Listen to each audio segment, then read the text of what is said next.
Once a normal, voluptuously beautiful woman, she drove into a nightmare of horror and saw descending from the sky a titanic monster whose fearsome touch became a frightful curse.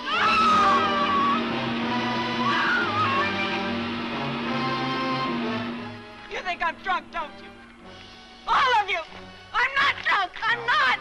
You've got to believe me. Please. It was right in the middle of the highway, 30 feet tall. Once she's in the booby hatch, throw the key away. That'll put you in the driver's seat. You'd make a wild driver, Harry. With $50 million. What she saw was beyond belief until others, too, faced its hideous, uncontrollable menace.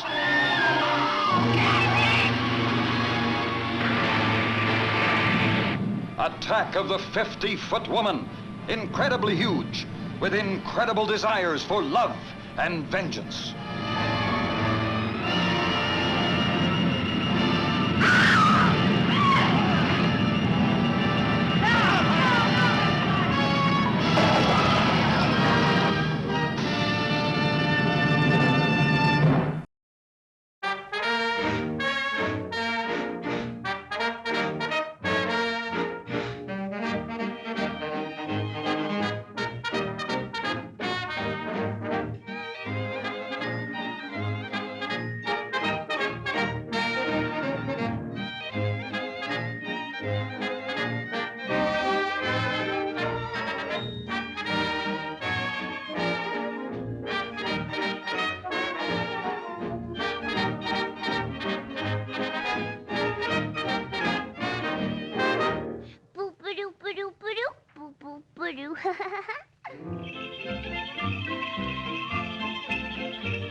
Coming soon to this theater, a ghastly, ghoulish, and totally incredible motion picture. The Werewolf versus the Vampire Woman.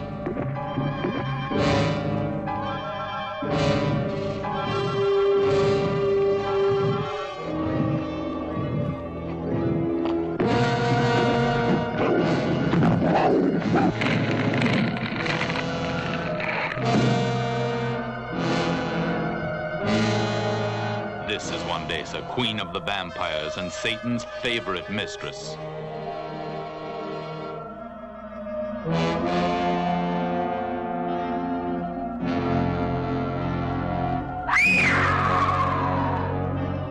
Werewolves and vampires will reign supreme, and things will happen that have never been seen by human beings. Your blood will boil and your flesh will crawl. No one can escape the vampires, and no one can run from the werewolves.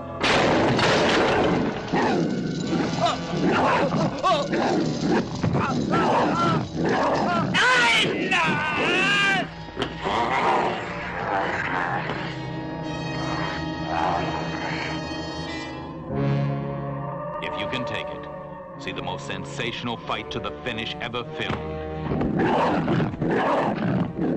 See the Werewolf versus the Vampire Woman.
As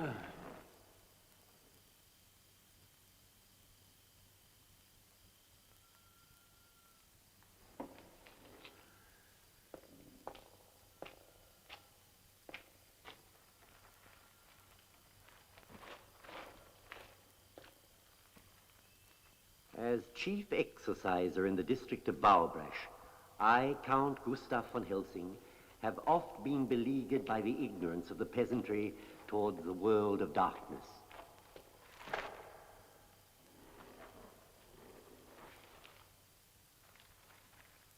But on July the 18th, 1765, there occurred here an event of such infamy that I deem it necessary to record it herein for future generations to peruse.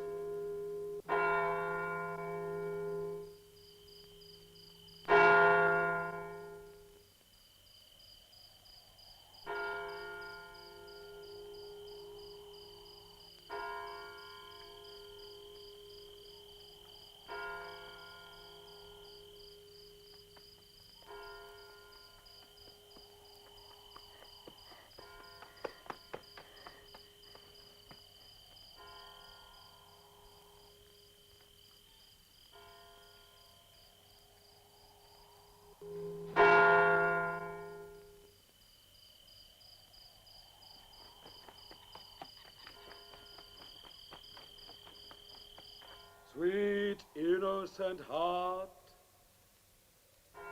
from whom a fair sleep was stolen, sleep now in the arbors of the angels.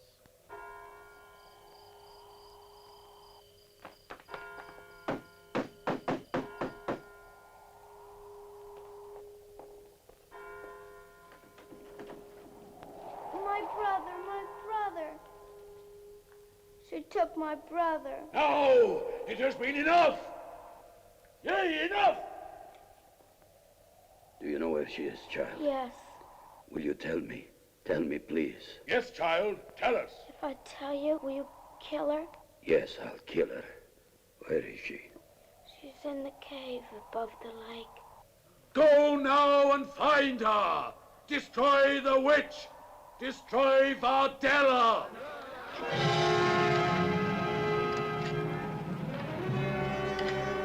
Wait. We must wait for the Count. We wait for nothing more. The Count will just consult his books and tell us it is not yet time. And while he reads, another child will die. He said that Vardella must be exorcised. If we kill her, we'll have her forever in our midst.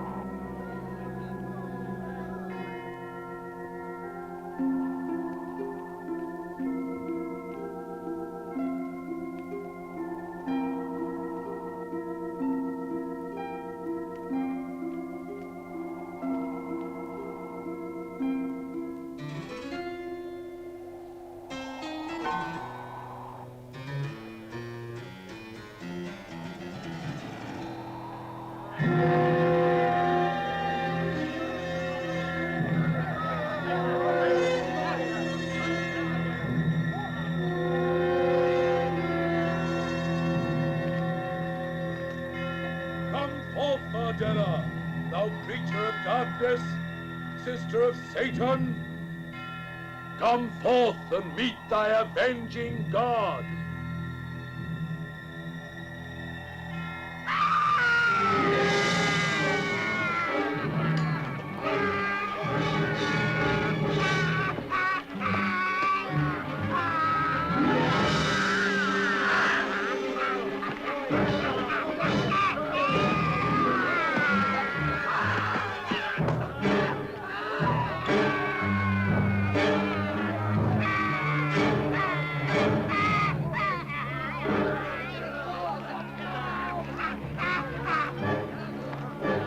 Carry away this abomination to the lake, to the jar.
Thou who will die, come to the Lord. Lord! On this day, be ye with your descendants cursed until eternity. Think not that ye are rid of me, but I, Vardella, will return. Vardella will return. The spike! Drive home the spike!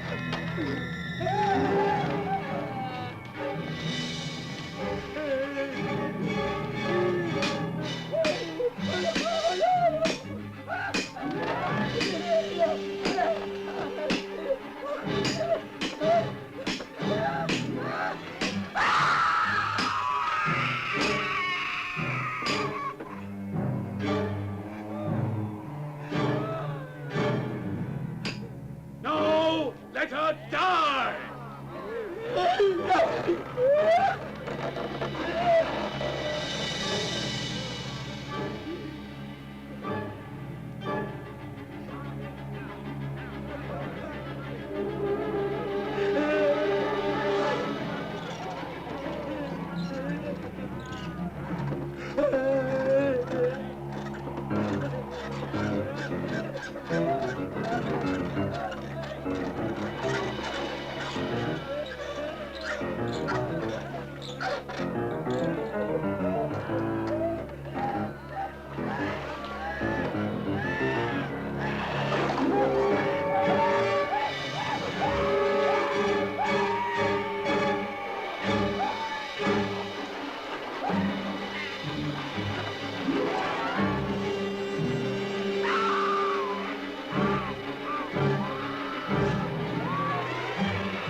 Where the hell are we?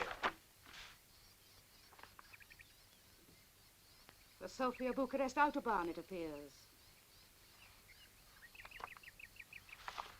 Well, wake me when the traffic thins out. Oh, Philip, that's not fair. Well, let's have a look. Uh-huh. Yes, you're right. It is the Sofia Bucharest Autobahn. Opening scheduled in 18 months. That'll teach you to underestimate your wife. Oh, I'd never do that, darling. Yes. Oh, there's another place about 5 miles further on. Are there any hotels there? Valbrad. I don't know. There aren't any listed. Well, let's have a look and scout around. I don't think that'll be necessary. A lawman cometh. Excuse me. Do you speak English? No, I speak English. Splendid. I was wondering if you could help us. I believe we're near a place called Valbrash. Valbrash, yes. Oh, could you tell us of an inn there or a hotel? Many first-class hotels in Valbrash. All welcome Americans. We're English. Oh. Now, about this hotel. No real prejudice in Valbrash, a city of the people, by the people, and for the people. Fine. Now, if you could just tell us the names of a couple of hotels. Hotel Moskva, best hotel. It's got an inside-outside bathroom. Oh, really? But are there any other hotels? Hotel Moskva is the only hotel. But you said just now there were a lot of hotels. All the other hotels are closed except for invited guests. Eh? That's right. This year's the annual Waiters Training People's Committee program. Hotel Moskva is the only hotel open. You go Hotel Moskva. Good hotel. You go there. Good night. Good night.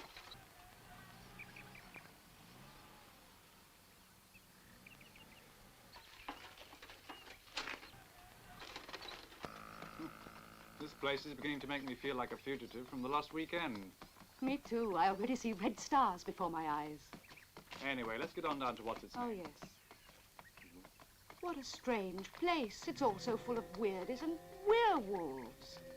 Terrible line, darling. Great alliteration, but terrible line.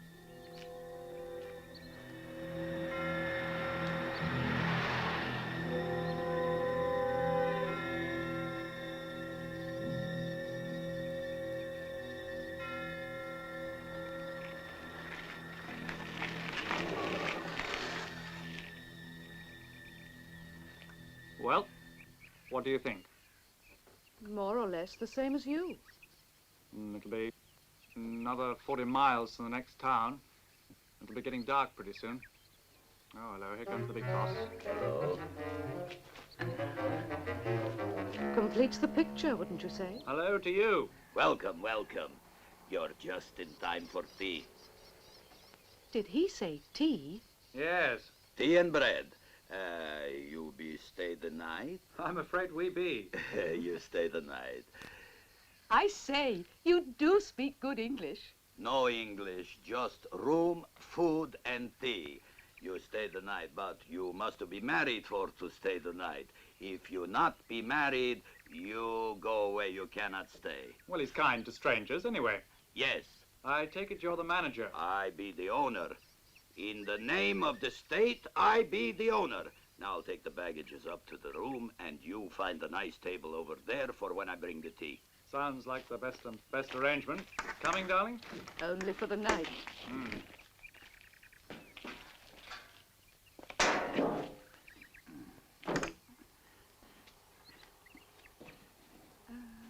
Do you know the Draculas by any chance? Huh? Oh, nothing. Just another old family around these parts. Sounds familiar. No, I don't. I have to take the baggages in.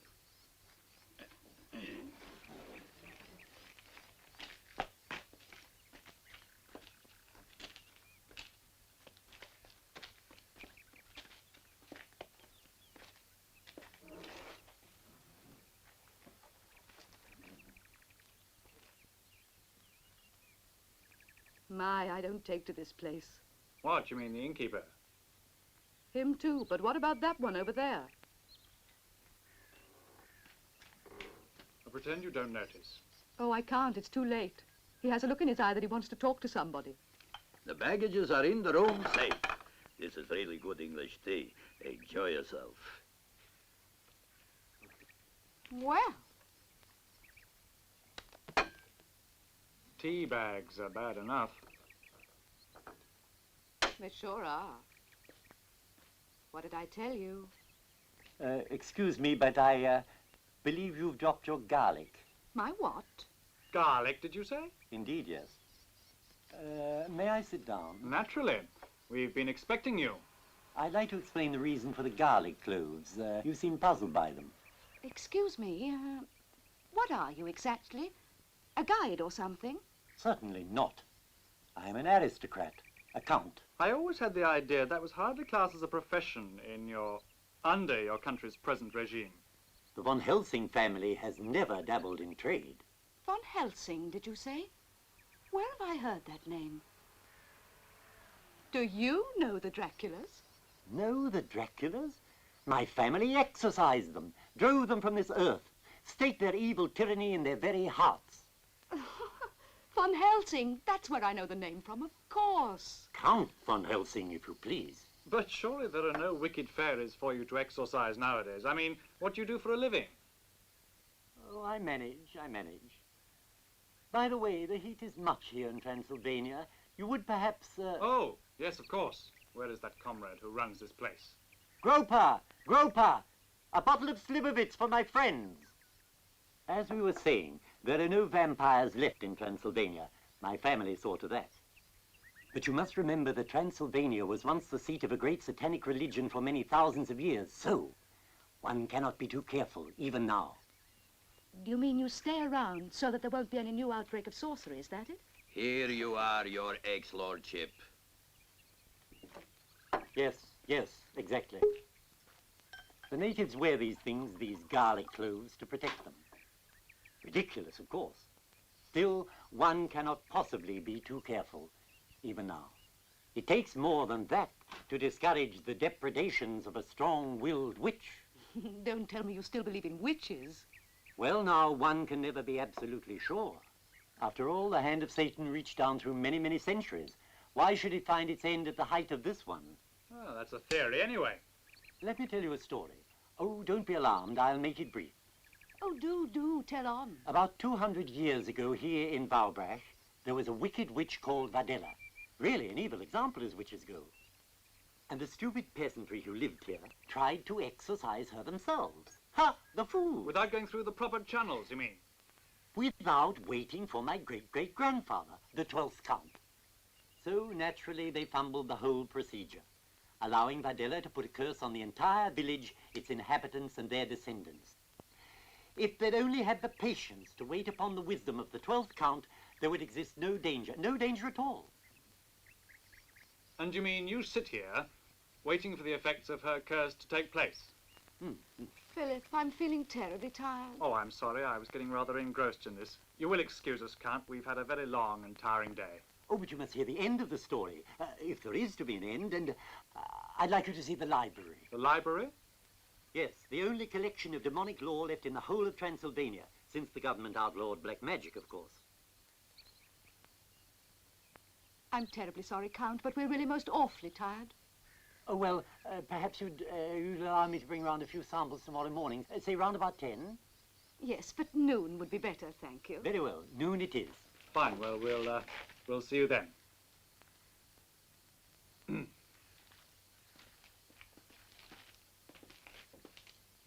Put that down! It's paid for. It's on their bill.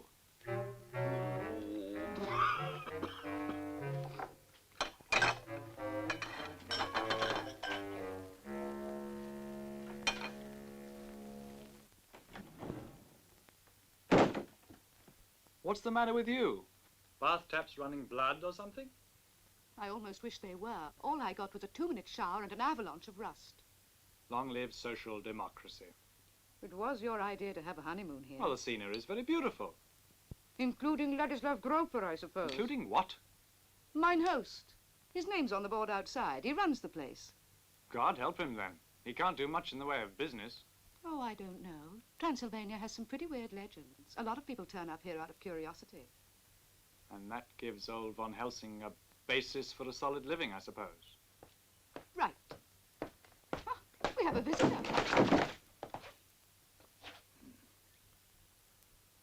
Here his passport is in order.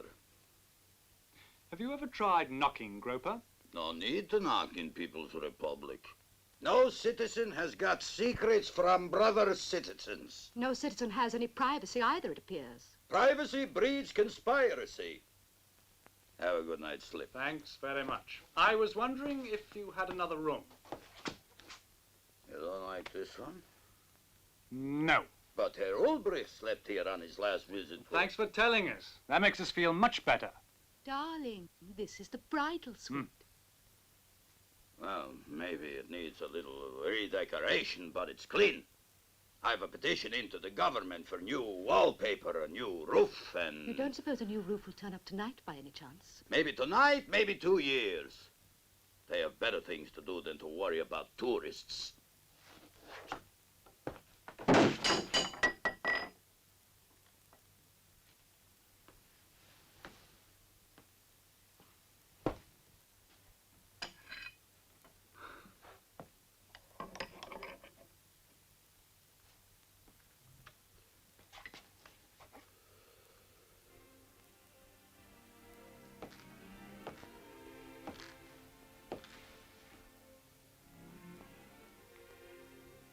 Heaven help the witches on a night like this. Why did you tell Von Helsing we would be here all morning, when you know we're leaving at dawn? I just didn't want some old nut messing around in our honeymoon. Oh, it is that, is it? You want me to prove it?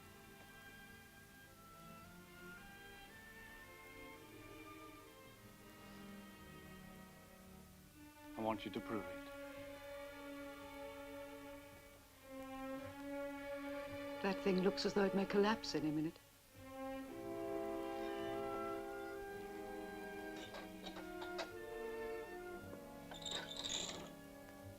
let's risk it.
Window. At the window.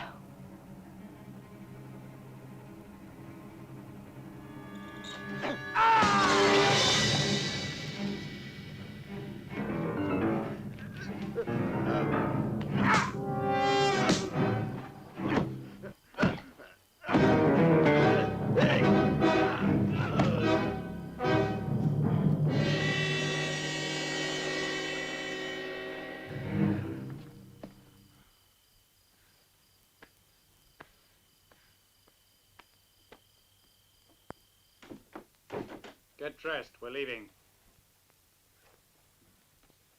Oh, poor lamb. Did you do much to his face? Not enough. Philip, Yes? I don't really feel like getting dressed and leaving at this hour now.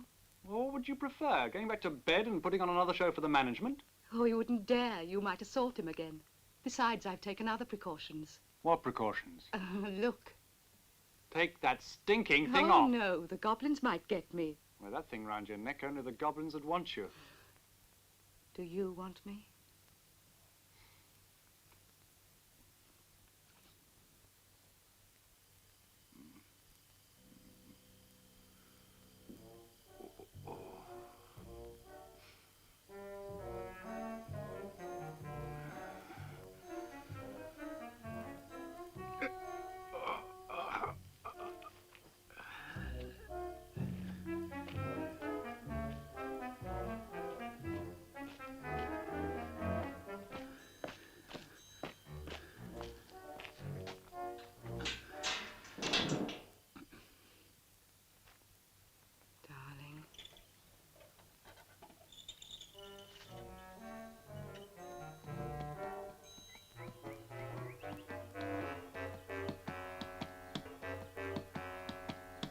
Now what? There's nothing missing here. I know, he must have taken the distributor cap. Well, we'll soon get that back.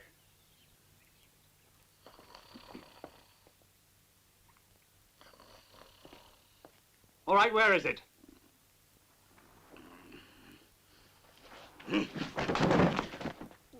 Ah, here it is. Thanks a lot.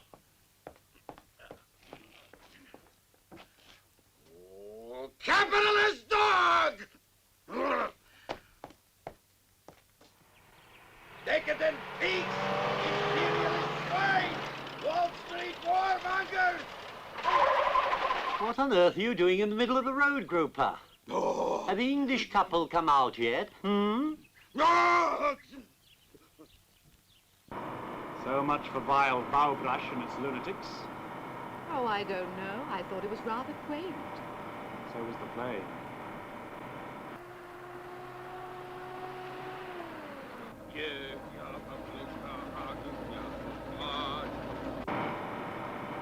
Oh, Philip, turn back. I've forgotten something. What?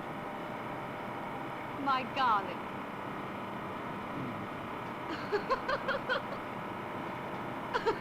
Now something's wrong with the blasted steering. Don't tell me about the flat.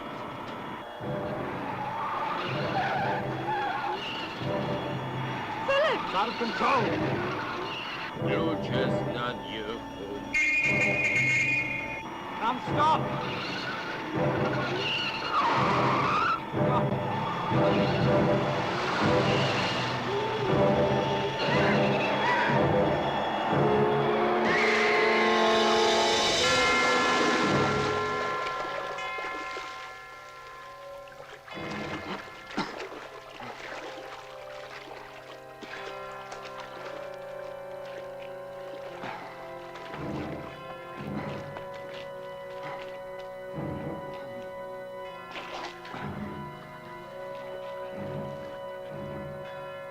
My wife.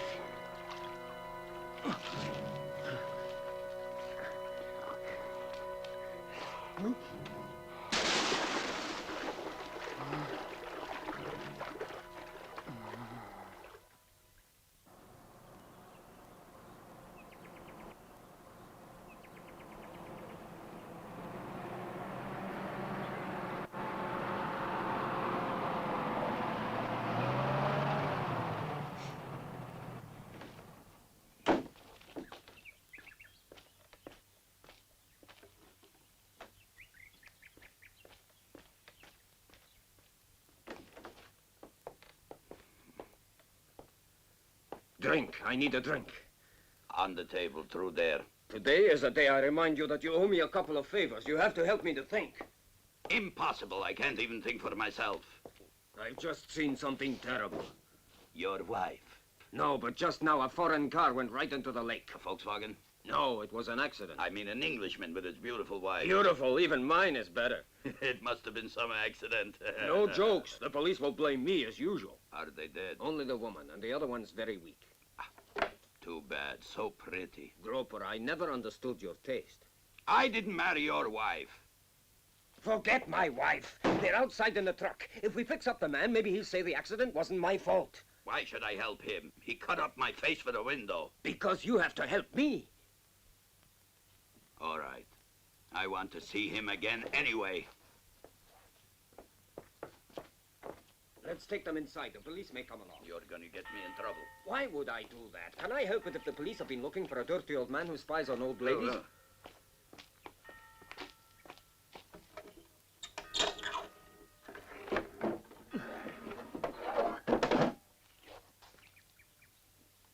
Ooh, even unconscious, he looks arrogant. Don't. He might wake up. You take care of the lady. Some lady.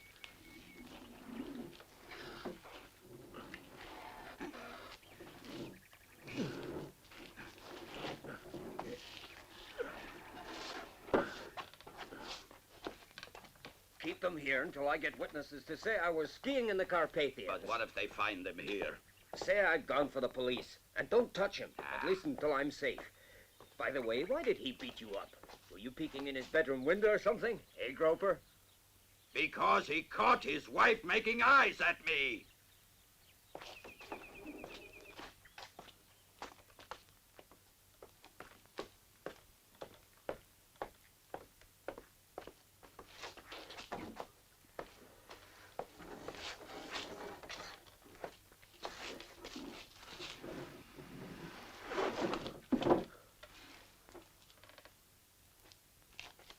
Watch it. Remember, neither of us can afford to upset the commissar. He has an ulcer, which is a lot less painful than what we'll get if we muff this.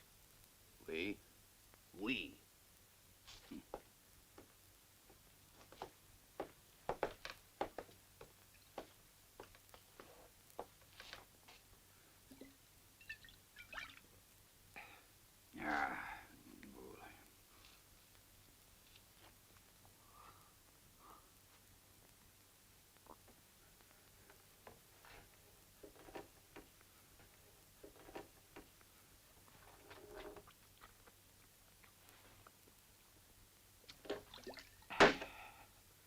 Where am I?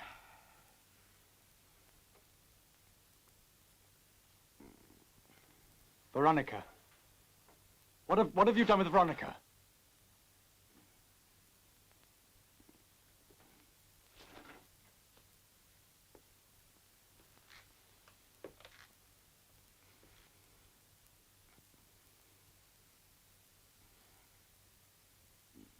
said, what have you done with my wife?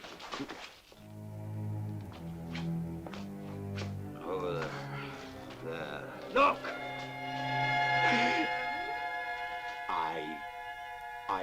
I don't know. She was with me in the car. Where is she? I don't know. I swear it's true. That.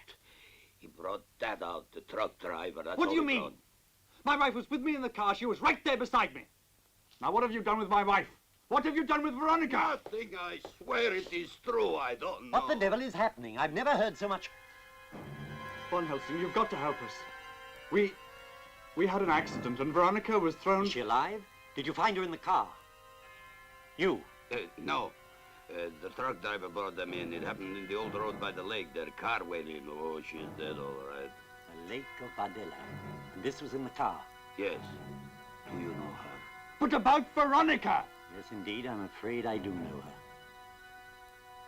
Your wife was in the car with you when the crash took place? You're right there beside me. You haven't sent for the police yet? No. The truck driver went to get them. He told me it was a better idea than me using the phone. He could explain the details, he said. Ah, that's the last we'll see of him. He could be arrested for being in an accident. He's an honest man, Fritz. He's a friend of mine. That is no criterion of his integrity. But as I say, it's a good thing that the police know nothing at all at this stage.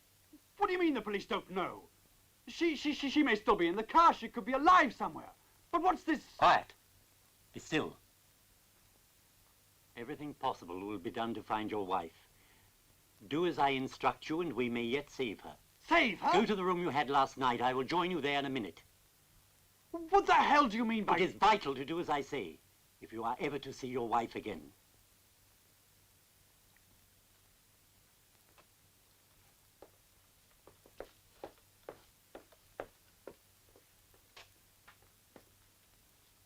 Under no circumstances are you to tell anyone of this. Under no circumstances.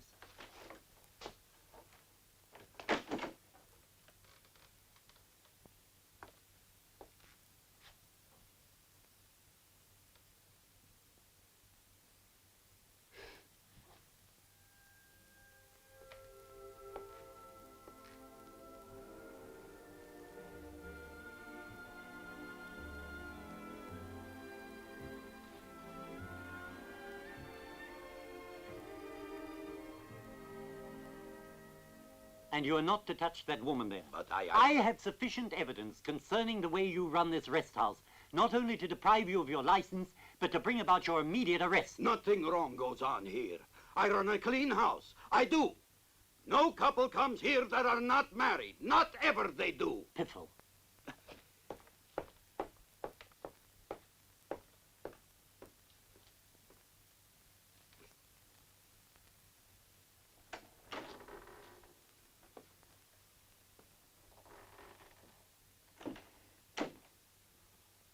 Von Helsing, tell me what you know about Veronica. And where is she? Tell me as much as you remember about the crash. Where exactly did it happen? On the road below the village, on the other side. I remember a truck was coming towards us. Then the wheel started pulling me to the left and... Toward the lake? Yes, yes. I couldn't control it. We went straight off the road. Then I hit the brakes, but we only went faster. Then we went straight into the lake, and I must have hit my head against the dashboard. What is the last thing you remember? Somehow I got out of the car. There was a man standing there. Anything else? Anything unusual? I think there was... Now I remember. There was a sort of wooden thing beside it, like an enormous seesaw. But I only saw it for a fraction of a second.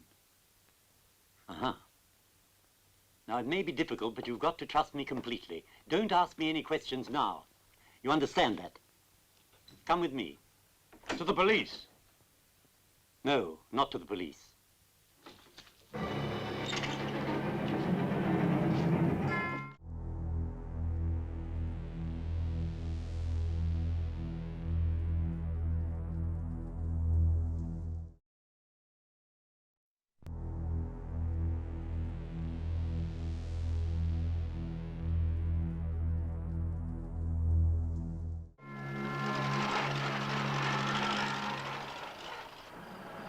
in the country? Why are we driving in the country? The lake is just below. There's someone there who can help us. Yes, many people. Generations. Well, where are we now? My home. Since the government dispossessed me of my castle.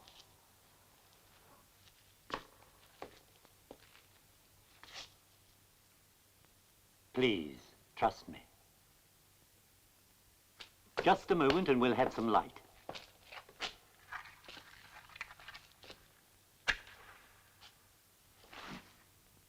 Ah, there we are.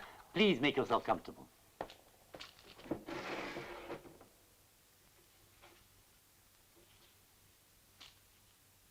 These are very old and quite rare. I'm sure they'd be worth a great deal if I were of mercenary disposition. Put it on.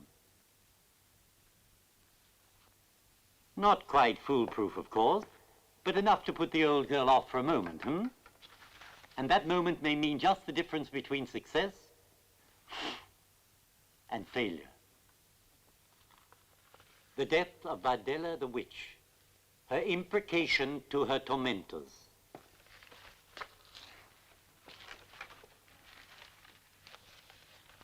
Take me back. Patience, patience. I said take me back. Now, really, my dear young man, you must pull yourself together. I know precisely what you're going through, but if we're to have any chance You're at all... mad. Take me back, I'm warning you. Please, be patient. I haven't time for your nonsense. Not 1 minute. Not 1 second. Precisely. Now! You may strike me if you wish. I'm in the process of saving your lovely wife, whom I cherish as I would a daughter.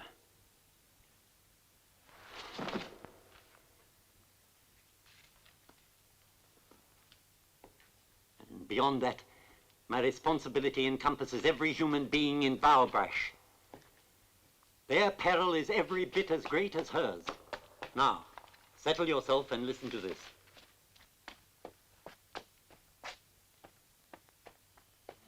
In an ecstasy of vengeful zeal, the goodly folk did impel the creature to the lake of mists, and in the hour of 6 did place her upon the seat of chastisement.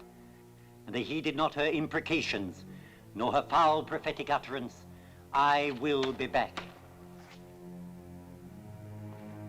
So her tormentors rest in terror.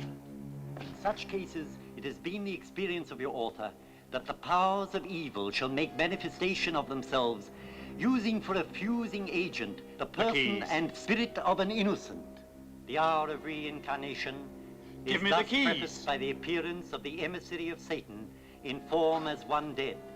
The undoubted and terrible savagery of the final waking hour can be avoided by a sole expedient, forestallment of resurrection, hard followed upon by exorcism, such as we nextly will exemplify. Withhold. Withhold. Then, when the dreadful hour has closed upon its circle of circling time, hold back no more, but strike! Philip? Philip!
creature from the very depths of evil, return to hideous mortality.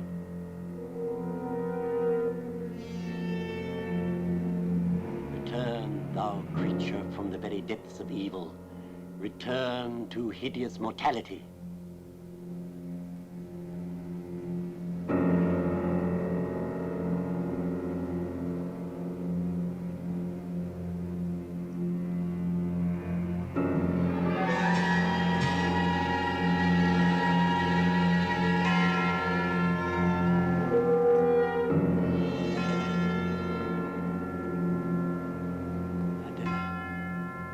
Once more your freedom. I give you life.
Comrade Groper, I'm sorry to disturb you at this hour.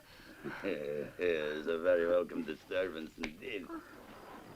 I was passing you in on my way home when I heard something. Which proves you are not deaf. Please don't make fun of me. It was horrible. Like a laugh, only horrible. I was scared.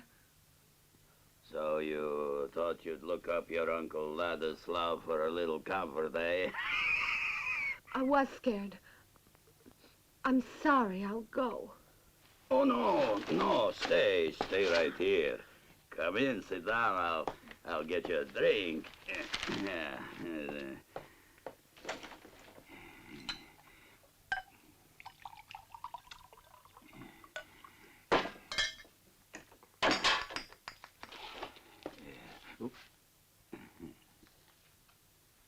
No!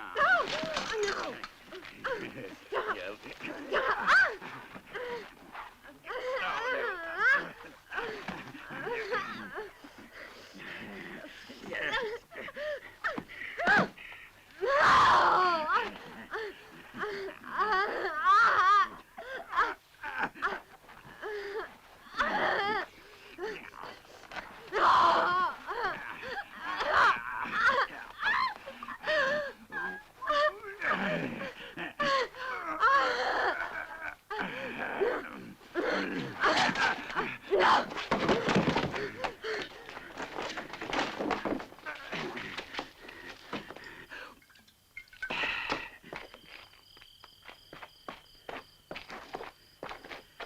Hey, you!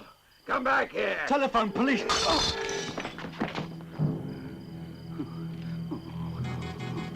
Oh, my God. I killed him. I killed him dead.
Well, what are we doing here?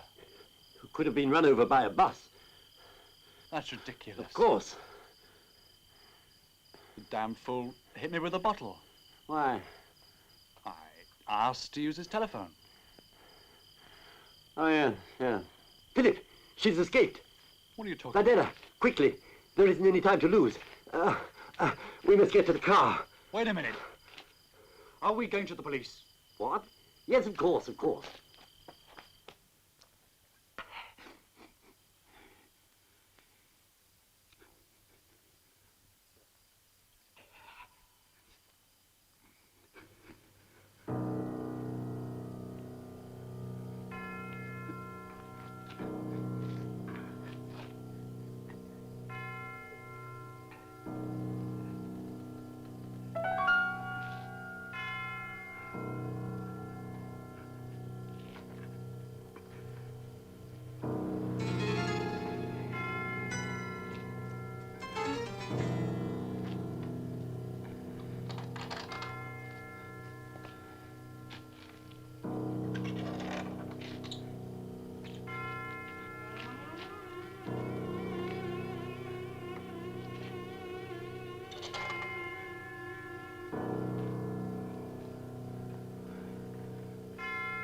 Vardella has returned.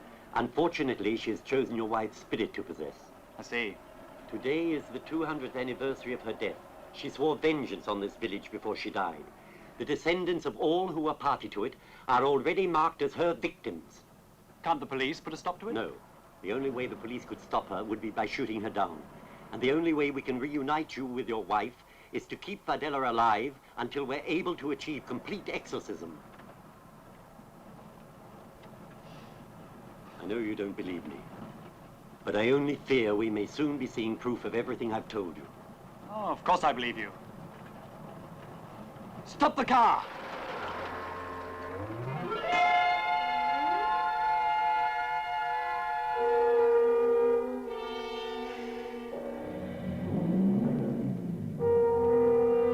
Now tell me again. Everything.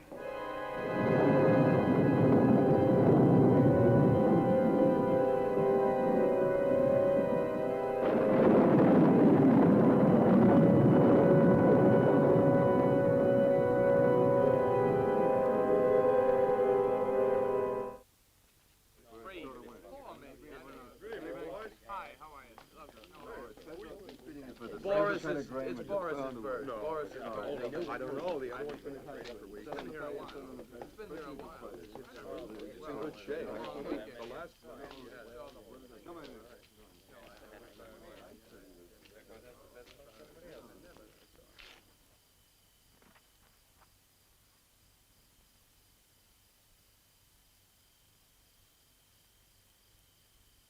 Good evening. You're busy tonight? Put your money down. Right. Yours, oh?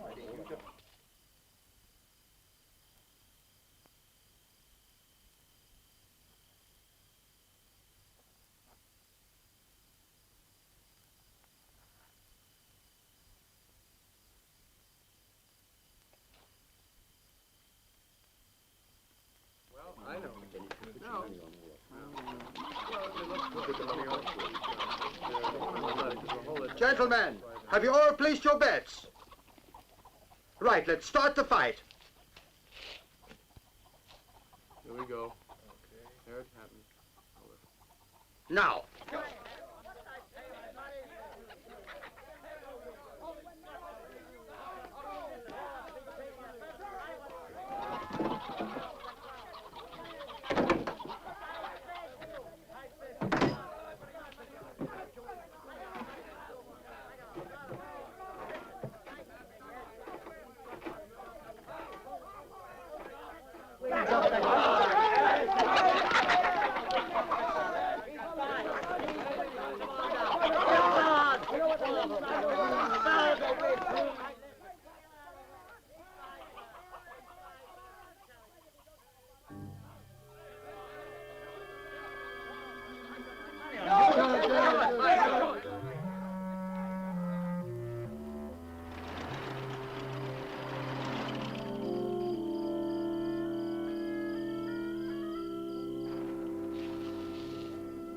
The priest was the first of how many of the old descendants?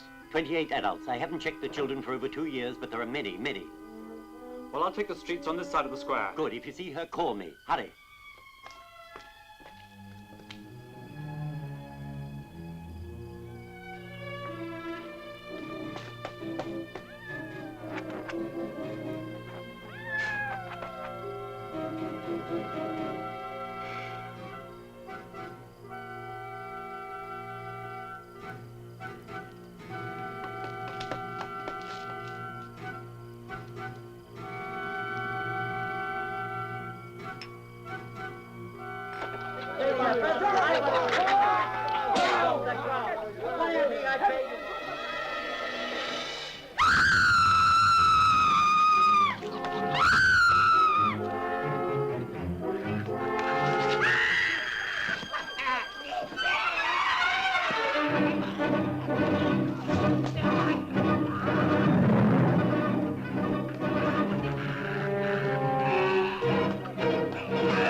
Let me get it around.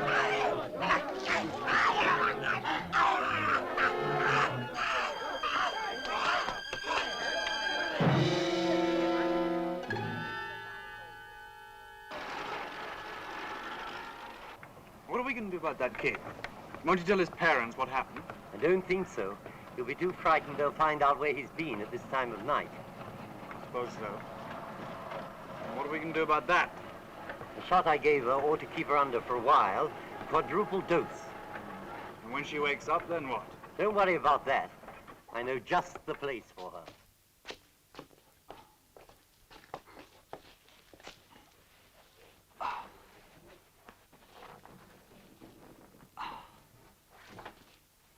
You're positive this won't kill her? No. She's used to the cold.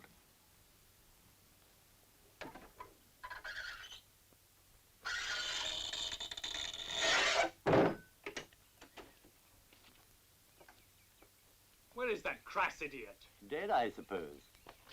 You suppose? Yes, he was one of those marked for her vengeance. Yesterday, I would have laughed outright at that statement. But now... I know. Well, let's go to my cave and pick up the chains and other things we'll need in the morning. But isn't today the anniversary? Yes, at 6 this evening. We have just got time to do the final preparations, if all goes smoothly. I see. Well, at least the old crone can't get to the others now. Assuming she hasn't already.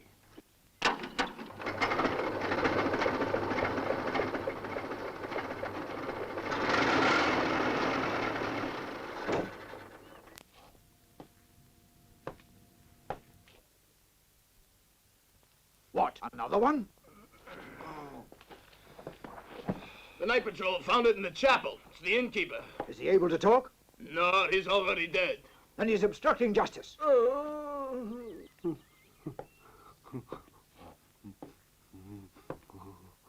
Well, and what's troubling you? For running over a chicken, you won't get more than 2 years. The hag. What hag? What do you know?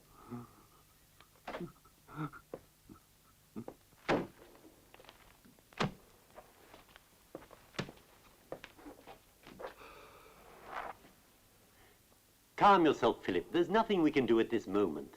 Nothing we can do? My wife is where? In some kind of non-world. Or where is she? It's best we don't go into that. Now look here. These are the chains with which Vardella was bound. This is the thorned cross. Oh, shut up. I can't stand it anymore. I can't stand waiting in this place. Don't you understand? Yes, of course I do. Very well, we'll take these back to the inn and sit watch by Vardella until her time is near. You make it sound as though she's about to give birth. Indeed she is. To Veronica.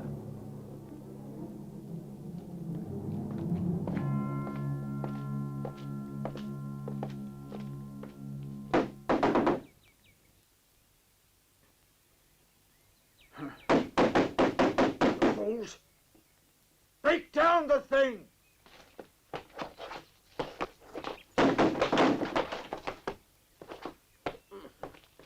Get in there. Well, where is she? On that table. I put her there myself. The door was locked. Search everywhere. I suppose you have a satisfactory explanation for your involvement in this. Groper found her body in the lake. I helped to carry them here. Why? Because he asked me to. Why didn't you bring it to the police station, huh? Groper said that he would report it. Did this woman talk? But she was dead. Then if she was dead, how is it that she attacked dear Groper, I don't know. Do you think she's the witch of the lake? That is a superstitious and subversive remark, my friend. I shall make a note of it. Yeah.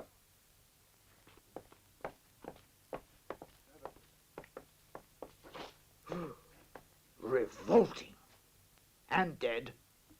Take her to the car. Why did you kill her?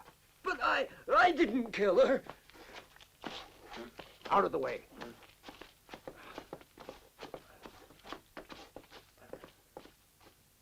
Outside, you. Get that filthy thing autopsied and buried as quickly as possible. And as for you, my man, it's handcuffs for you from now on.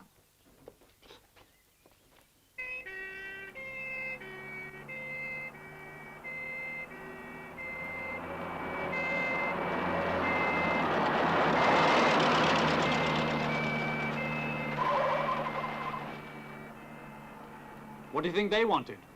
I don't know yet.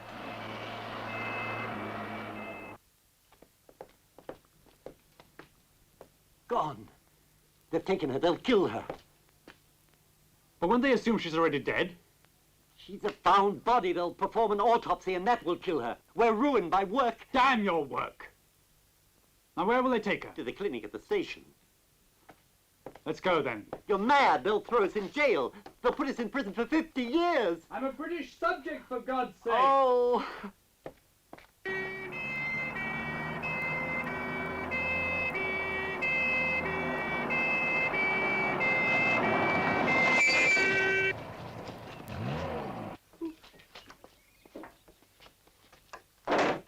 Put the dead woman in with the other bodies in the cell block. Yes, Comrade Lieutenant. Inside, you.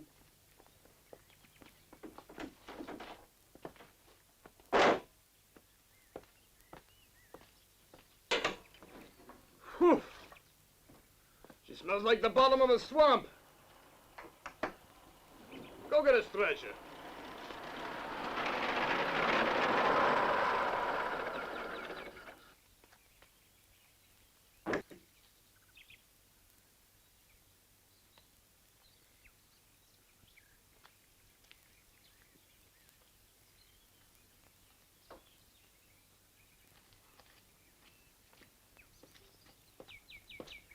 Just a moment, sir.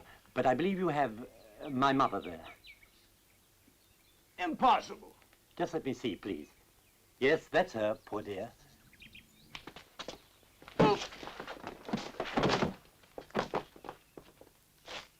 Into the wagon!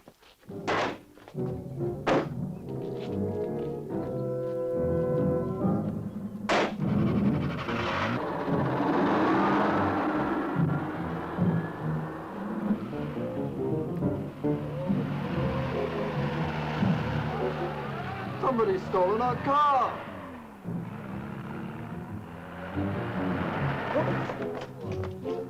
Up! Up, you dogs! Into that! After them!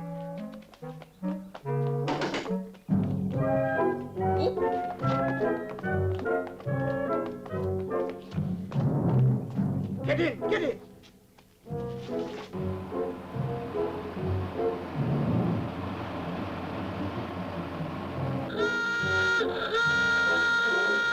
They're after us in my car. If we get out of this one, I'll buy you a jag. No use, I'm finished here. Well, haven't you got a passport? Only valid for countries like Czechoslovakia and Bulgaria. Well, we have Czech tourist visas. You can come with us. Now, hang on.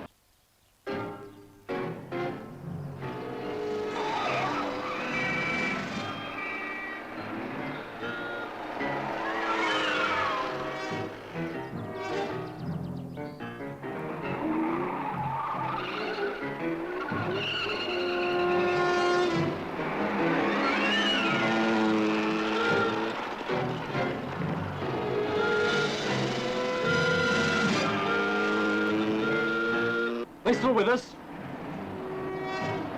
Yes, I'm afraid so.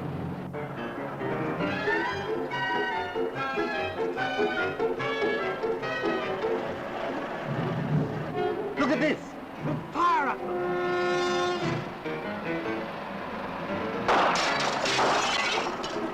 Which of you fools left a gun in that wagon? You did, Comrade Lieutenant. Ah, what do we do now? Keep driving, you fools! Keep driving!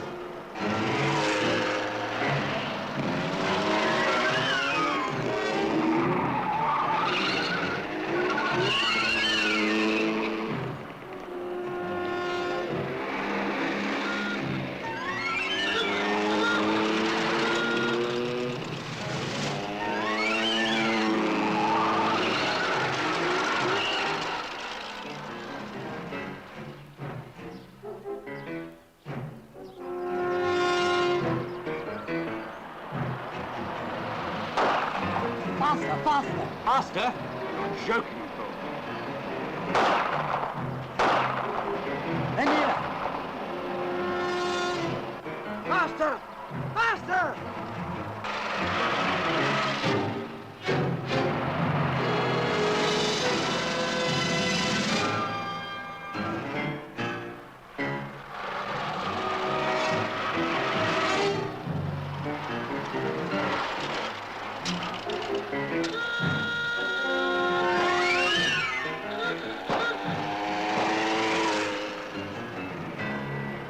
I think we've lost them. Idiots! Peasants! Hurry up! Get it started! Come on, quickly! Get it started! Do it again, you fool!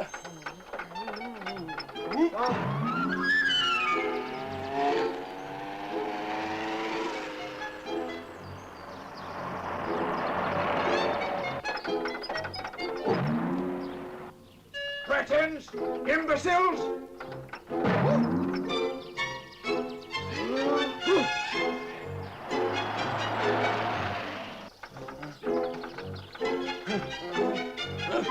Come on!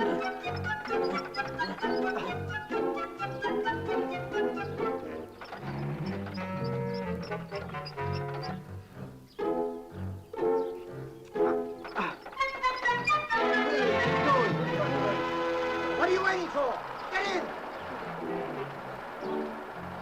Idiots! After you, Lieutenant, after Hurry you. up. After you. Too late. Get back to headquarters.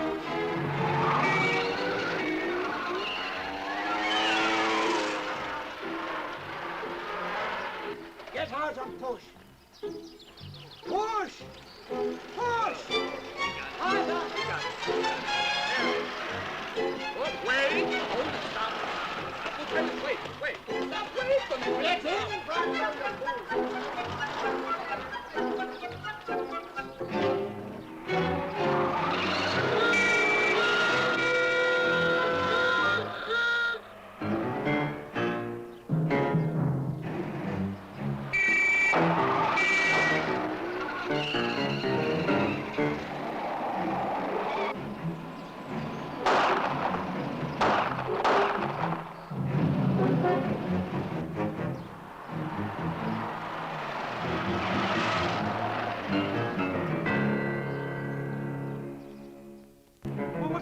keep firing at the tires. No, I've just remembered.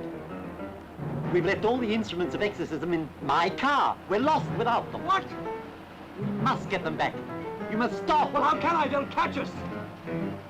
Not if you do as I say. Pull up over there. Halt! It may be a trap.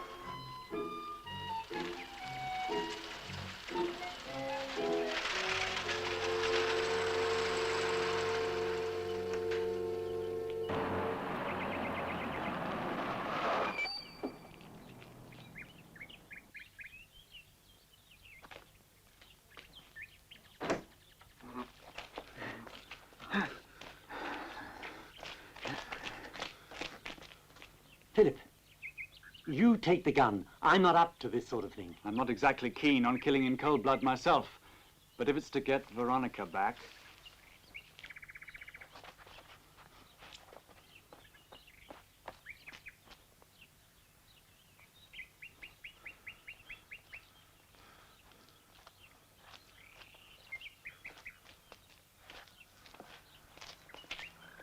Now be very careful, men.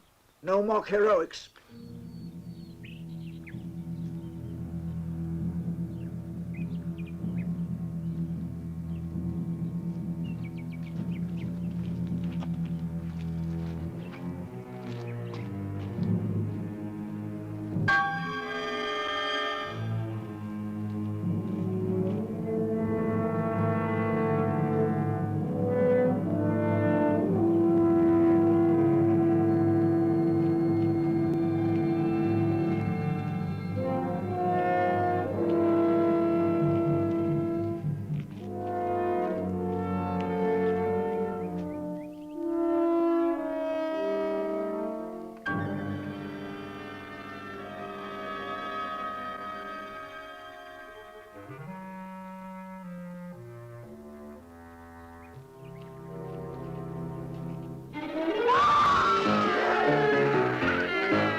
No time to lose.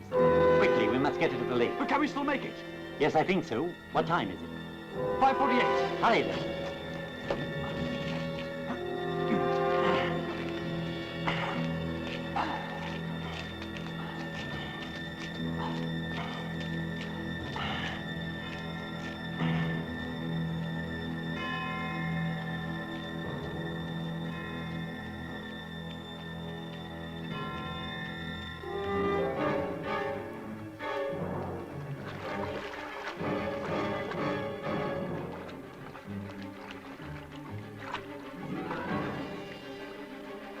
You fix up the chair, I'll deal with her.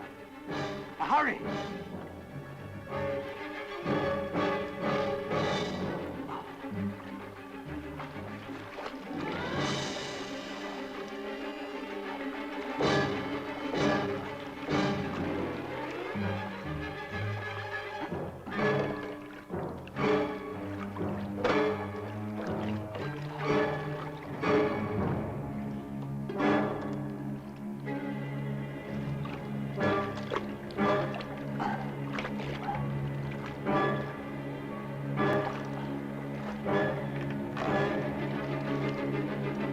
Quickly!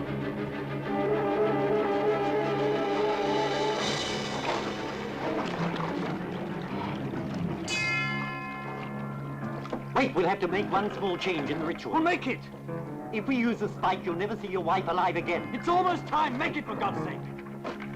Heavens, 12 seconds. Vardella! Awake!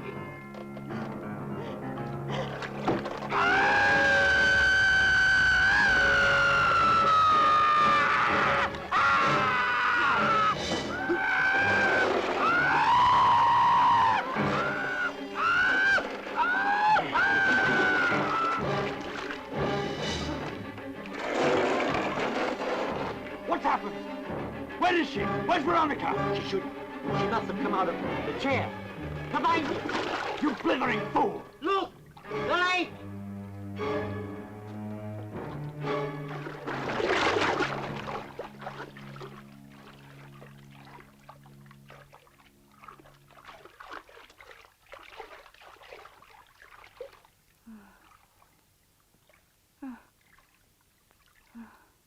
Good heavens.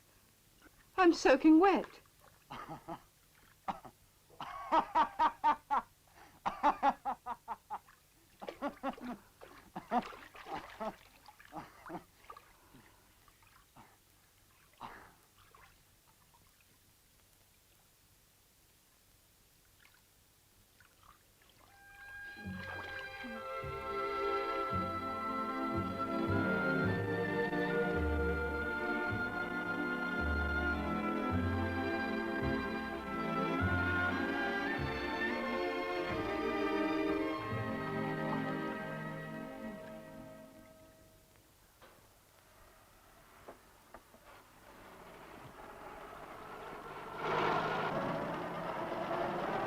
You know, I can't believe that we're finally in Czechoslovakia. Well, there may be a bit of trouble getting you over the next border.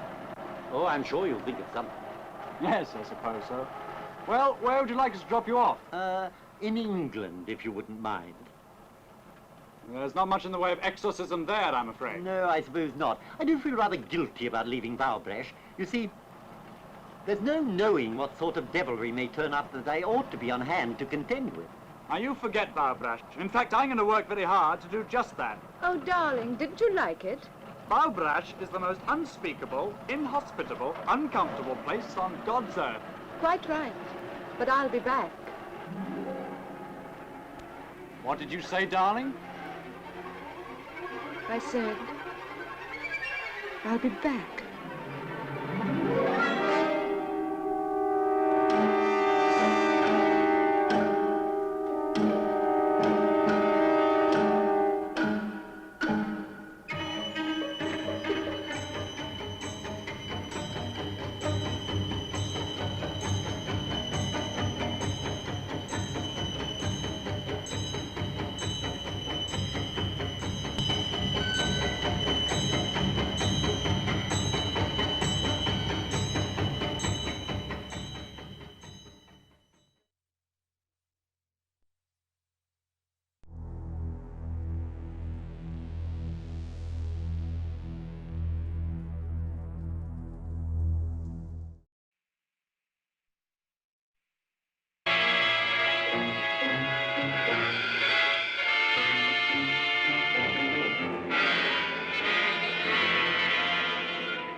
Have you ever been kissed by a woman like this?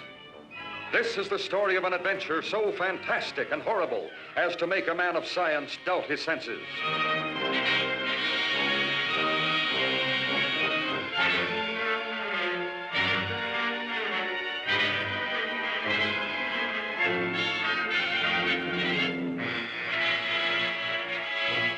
See the dance of destruction as Tarantula entices men to a strange fate.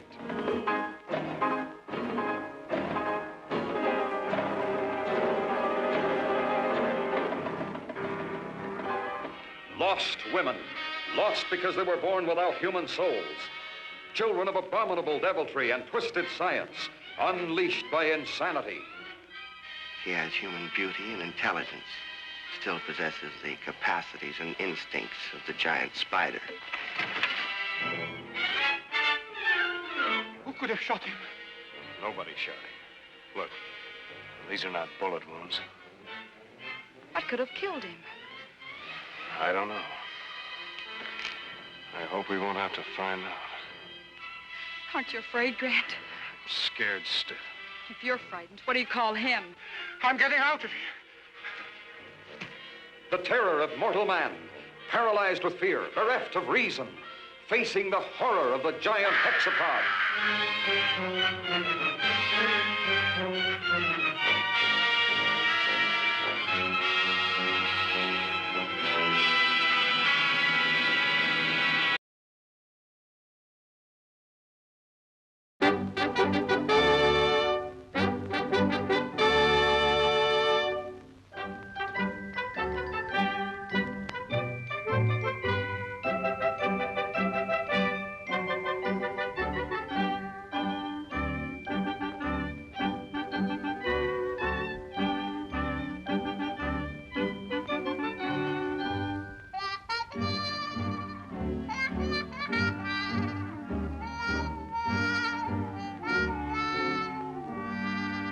Made of pen and ink, she can win you with a wing.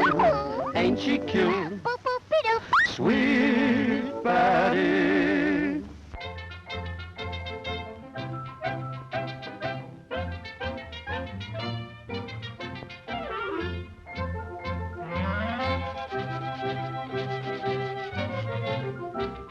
Magic mirror in my hand, who's the fairest in the land?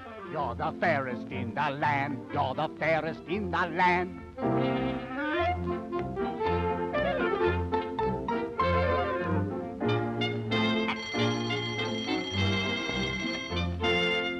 I want to see my stepmama, stepmama, stepmama. I want to see my stepmama. Her stepmama, the queen.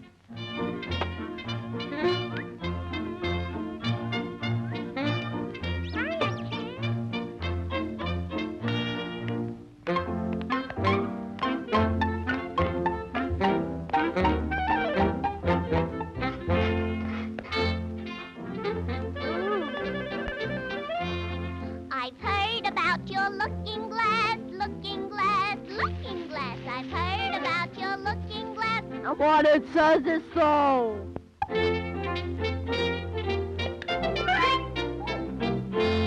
Magic mirror in my hand, who's the fairest in the land? You're the fairest in the land. You're the fairest in the land. Off with her head. Okay, Queenie. What a shame. Poor Betty. Always in the way. I can never play. My own mama would never say I'm always in the way.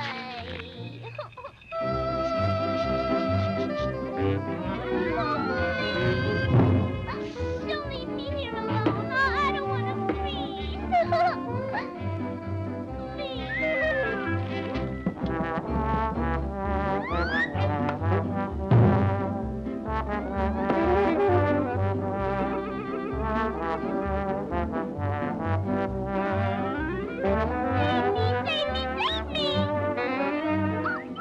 Thank you.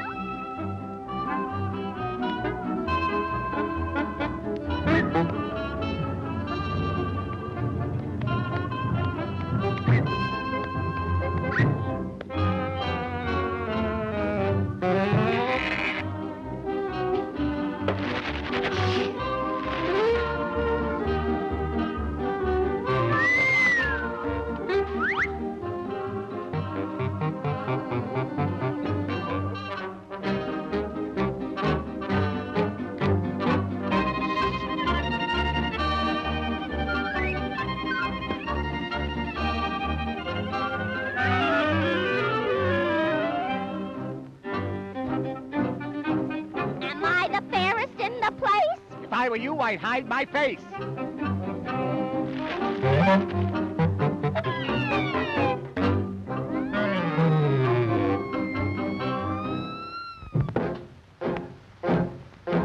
Folks, I'm going down to St. James Infirmary.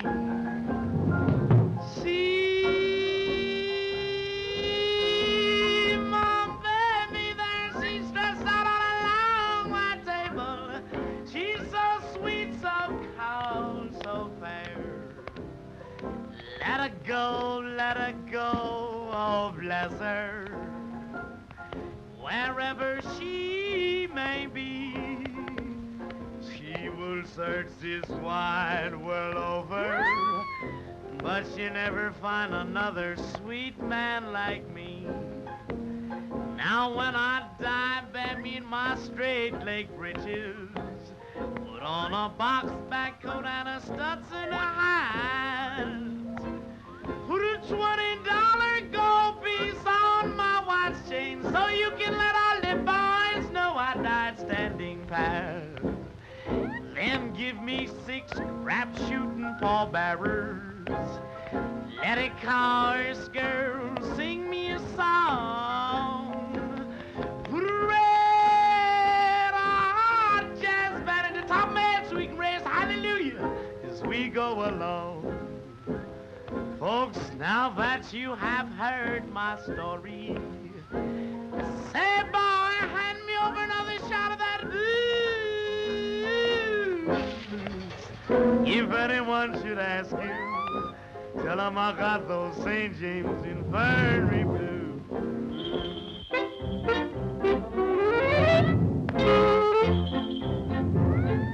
Magic mirror in my hand now. Who's the fairest in the land? You're the fairest in the land.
He held these beautiful maidens captive in his jungle of death, a power-mad genius who changed them into horrible creatures of another world.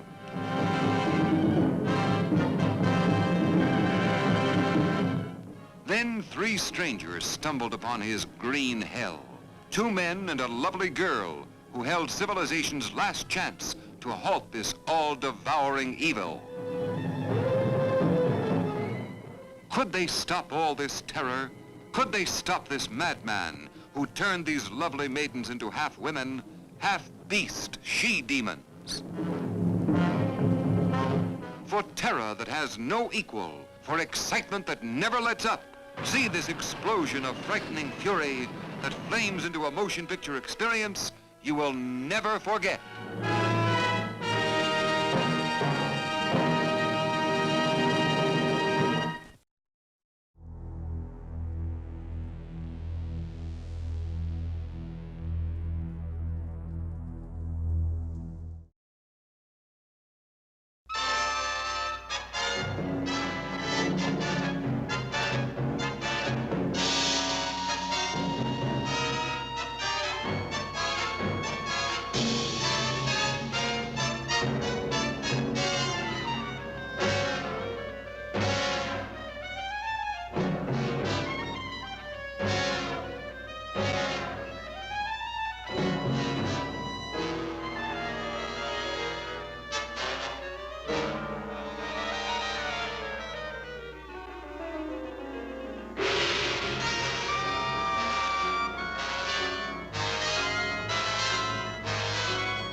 don't get nasty, my little friend.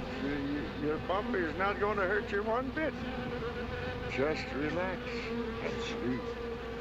Sleep, sleep, sleep. And in the morning, you'll find yourselves in your new home. Eh, my pets?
Good morning, Doc. What you got there? Ivan, I found some new friends. Listen. Wasp, you better be careful. They can sting a man to death. Don't worry, we understand each other. They know who their friend is. They can tell. Yeah, but they know when you ain't, too. Nonsense. If you knew about wasps what I know, you'd have no fear of them, my boy. No fear.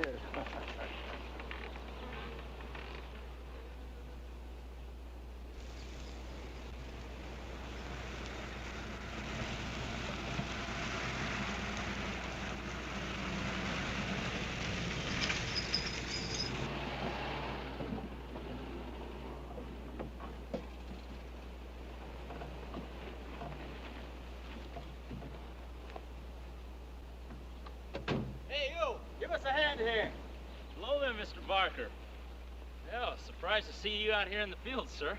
How are things running at the front office? Smooth as honey, Renfro. I see here you turned in over 1,000 pounds of orange blossom honey and 400 of beeswax last month, Renfro. Congratulations. You've made the top of the list again. Thank you, sir. Holiday honey needs your kind of man, Renfro. You stay with it, and I can see a bright future for you with the company. Well, I do try to do my best, Mr. Barker. I try to take my inspiration from the bees. Always busy, busy, busy. Yes. What about this fellow, Dr. Zinthrop? Zinthrop? Boy, there's a nut. Him and his bees. You know, it wouldn't surprise me someday to see him flapping his arms, taking off after some queen bee with the rest of the drones. Well, he's paid to do research on royal jelly. Haven't had a progress report from him in a month. Well, he has a little workshop up there back of the orange grove. Keeps a few colonies. I suppose I better go up there and take a look.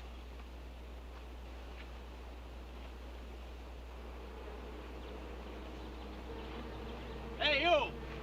Where's this fella Zinthrop? Oh, he's up where the extractor is, up there. Hey.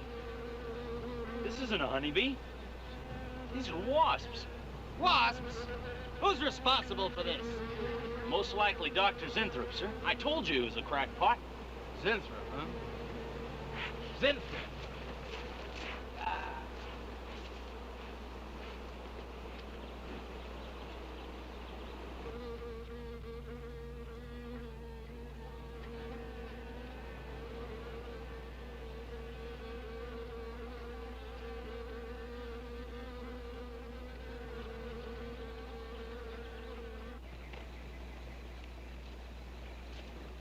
Zinthrop! Zinthrop!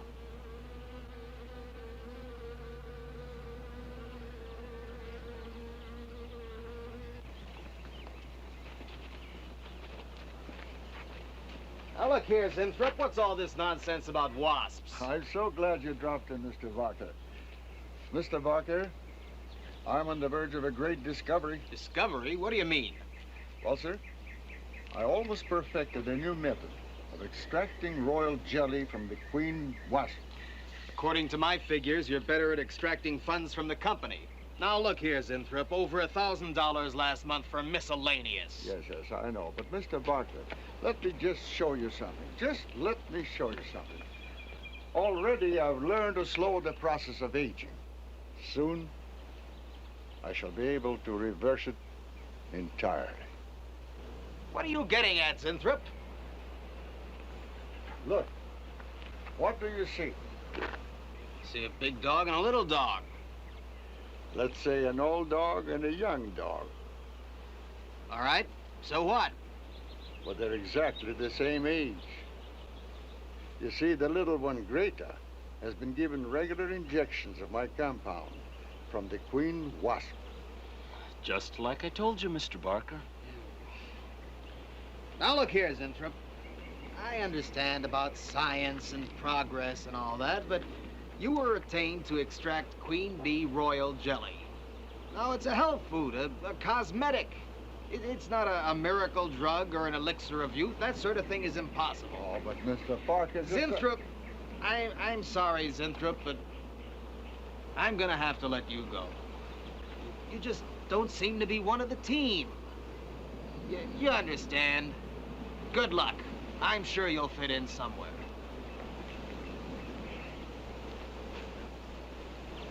Fit in somewhere.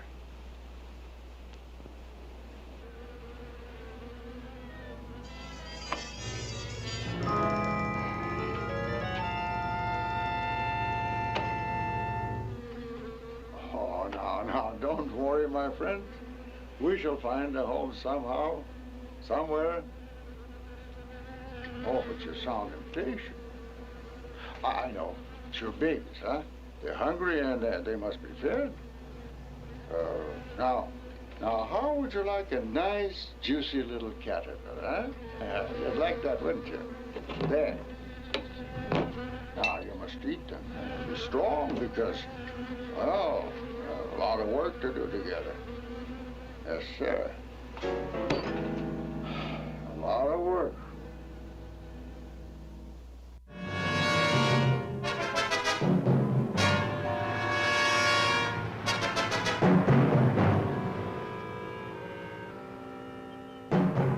As you can see, gentlemen, sales for the last fiscal quarter have dropped 14.5%. There has not been a corresponding drop in our competitor sales. I trust one of you gentlemen has a satisfactory explanation for this decline. Not one little suggestion, gentlemen. We'll start with you, Thompson. As public relations manager, no doubt you have some faint glimmering of what's happening to stolen products. Well, Thompson? Well, you see, I had no idea you were such an excellent public speaker, Thompson. Oh, I'm sorry, Miss Darlin. I guess I'm not feeling very well this morning. I'm sorry you aren't. I think I can tell you why Starlin products are falling off so badly, Miss Starlin. We're listening, Lane. Where would you put the responsibility for this decline? On you, Miss Starlin. I imagine you have arguments to support that contention. We've all been looking at it for the past 20 minutes. The most convincing argument is right on that graph. May I show you? Thank you. Now, right here in April is when Starlin sales started falling off. Very clever of you, Lane. Would you mind waiting until I finish, Miss Starlin? That's enough, Lane. Relax, Willis. My apologies for the interruption. Go on. Thank you. Now, as I said, sales began to fall in April. But the reason for the fall was back here in February. Starlin products have always been thought of as something of a modern miracle in the cosmetics trade. A firm built to a multi-million-dollar-a-year business on the strength and appeal of one person, Janice Starlin. From the beginning, right through until February of this year, only one woman's face was used to advertise those products. Your face, Miss Starlin. The public have come to accept you as a symbol.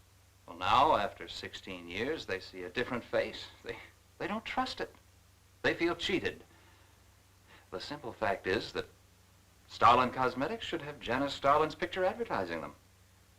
Well, that's about all I've got to say. And a darn good job of saying it, too. I agree. Lane makes a lot of sense on that score, Miss Starlin. I think I've had enough flattery for one morning, gentlemen. It was a very convincing argument, Lane. There's a Mr. Zinthrop to see Miss Starlin. There's only one small factor you've overlooked. Not even Janice Starlin can remain a glamour girl forever. Miss Starlin, Yes, Mary. there's a Mr. Zinthrop in reception. He says he has an appointment. Thank you. Well, this has been a very informative get-together. That'll be all for now.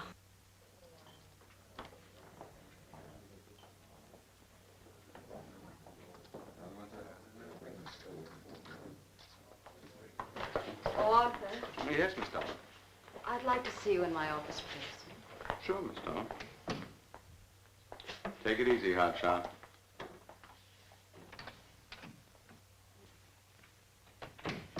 Something on your mind, Miss Starlin? You've done some work on royal jelly, haven't you? A little. Are there any real therapeutic values in it? Well, I'd say so. Of course, a lot depends on each individual's reaction to the stuff. What do you mean? Just that no two people react in precisely the same way. One man's meat's another man's poison. Oh. But you think royal jelly can be beneficial in some cases? Queen bees set a lot of store by it.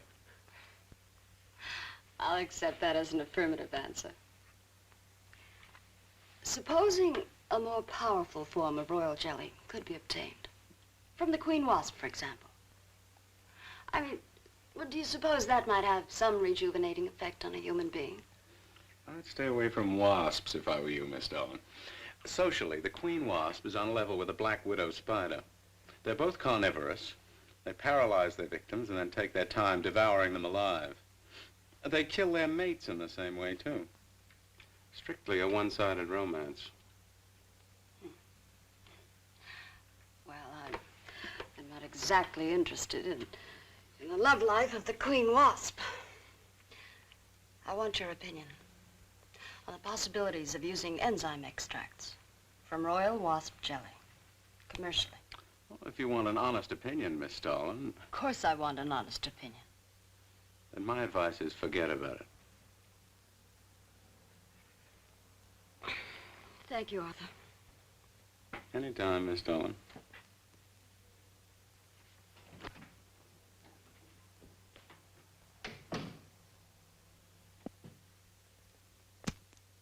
Have Mr. Zinthrop come in. Yes, Miss Starlin. You can go in now, sir. Oh, about time. Janice Starlin Enterprises. Miss Starlin? Yes. How do you do? I'm afraid I won't be able to give you much time, Mr. Zinthrop. But it is I who give you the time, Miss Starlin. Oh, yes. Plenty of time I give you. 10, maybe 15 years I give you. I want you to understand one thing very clearly, Mr. Zinthrop. I expect absolute proof of what you've claimed in your letter. Tangible proof, not words. Such proof you shall get, madame, and more. But I think I better show you in the laboratory, yes? All right.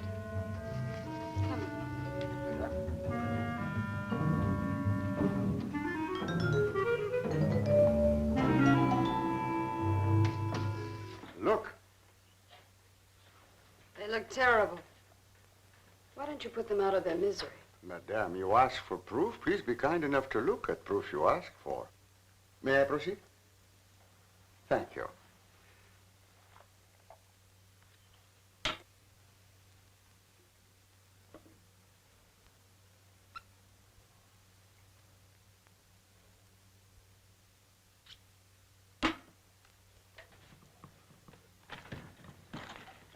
Now, come, little bit.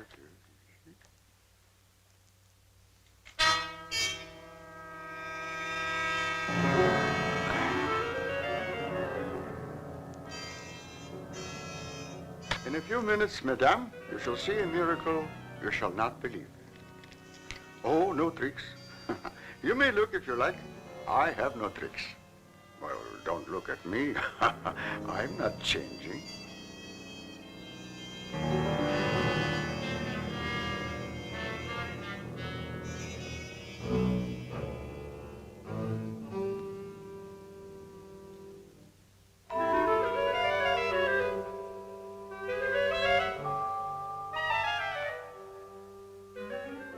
Don't believe it.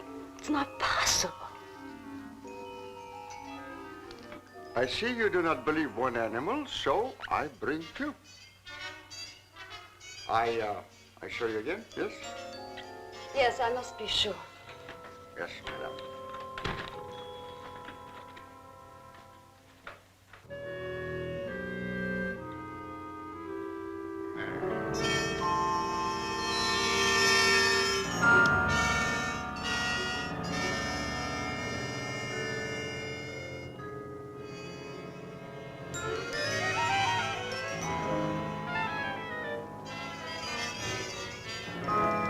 Miss Darling, does my secret have interest for you, yes?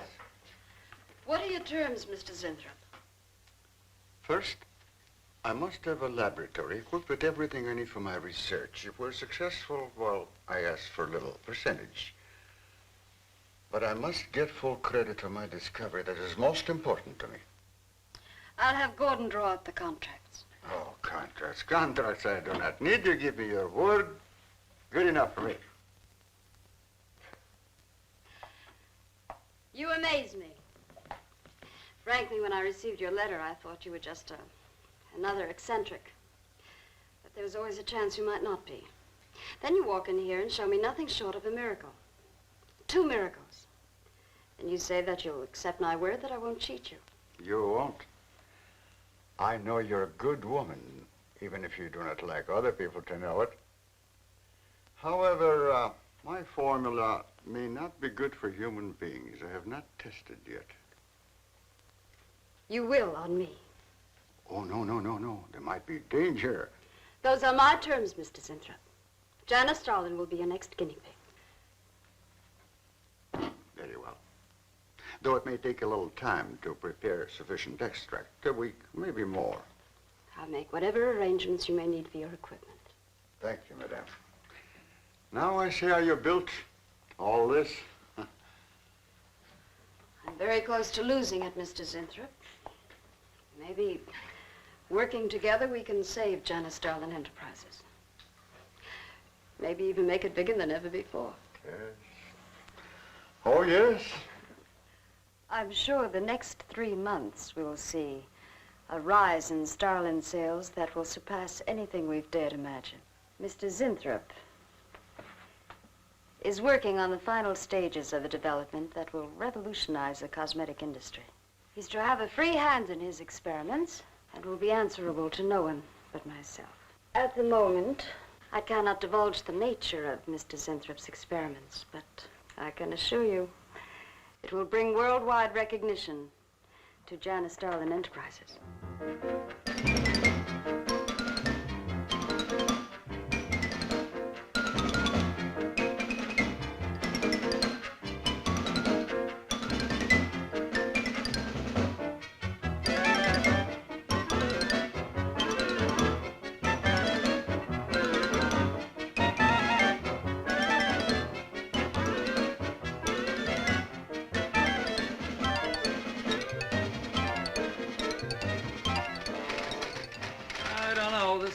Must be the granddaddy of all confidence men to take in a gal like Starlin.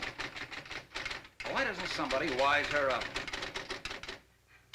Like you, for instance? Bill, what makes you think Sinthrop really isn't on the level? After all, we don't even know what he's working on. It could be very legitimate. You're as bad as she is. Oh, women. Men. Every time you're stuck to an answer, you always come up with women. You're not getting out of this one so easily. I'd like to know why you think Sinthrop really hasn't got something. Well, you can call it male intuition if you like. It's just that there's something about this whole business that doesn't smell right. The private laboratory, the secret experiments, Sinthrop himself. The only thing that's missing is a genie with a lamp. You better leave the intuition to me. Come on. I'll let you buy me dinner. Buy you dinner? What's happened to your sporting blood? I thought we were going to toss for the check. Oh, no. You won the last 3 times. All right, look, I'll make a deal with you. Dinner is on me if you promise to keep an eye on what goes on in there.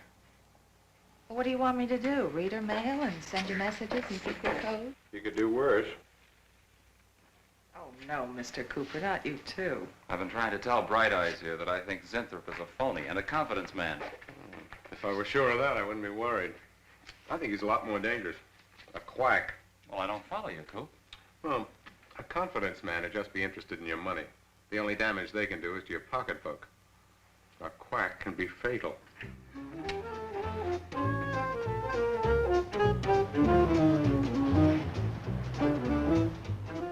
So I says to him, I says, listen, Irving, I'm getting sick of this TV every night. I mean, you know, we can do the same thing in a nightclub. Well, almost. Good morning. Janice Starlin Enterprises. I got 2 words for you. Drop dead. Twice. Irving? Calls me to tell me Dr. Cyclops is on Channel 9 tonight. What crust? You've seen it twice already. Good morning.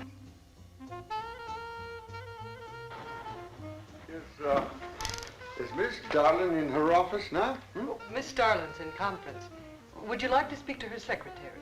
Oh, no. Just say to Miss Darlin I should like to see her when she has time, huh? Yes.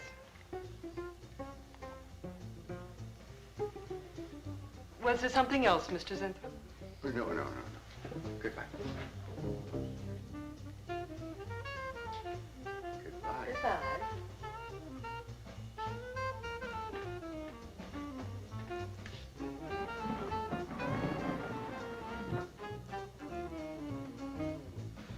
What a character.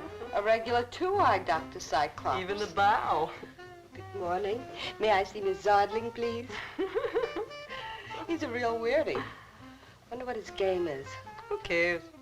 You know, Morton thinks he's a crackpot. I heard him telling Cooper so. Old Bug Eyes really has the execs worried. About what? That's just it. They don't know. Oh. So anyway, back to Irving.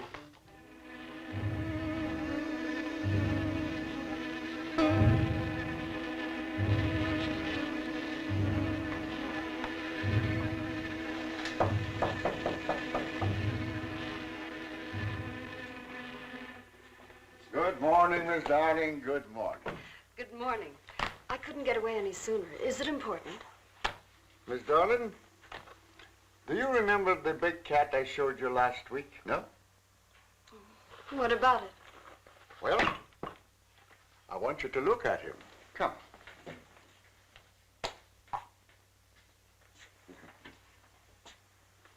No. Quite a difference, yes? That's incredible. The same mark. It's a cat. You're young again. Can you realize what that means?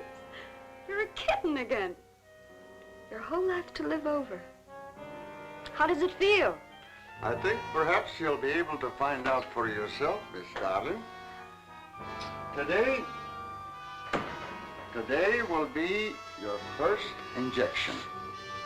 Come.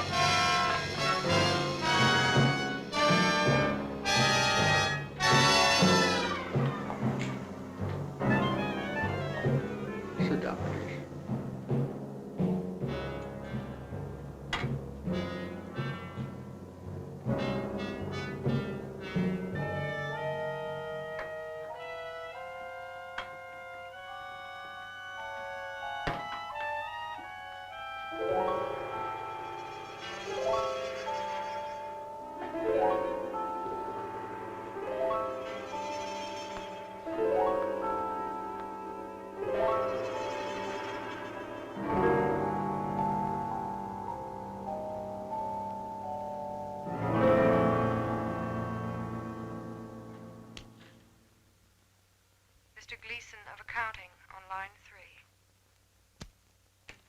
3. What is it, Gleason? I sent you a memo. Mr. Zinthrop has carte blanche to order anything he requires. It is no concern of yours, Gleason. Make out a check for the full amount.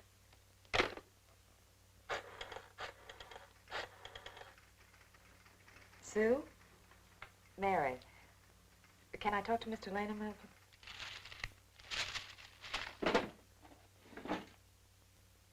Bill? Hey, listen. Gleason just got a bill for $2,300. Zinthrop. Enzyme extracts.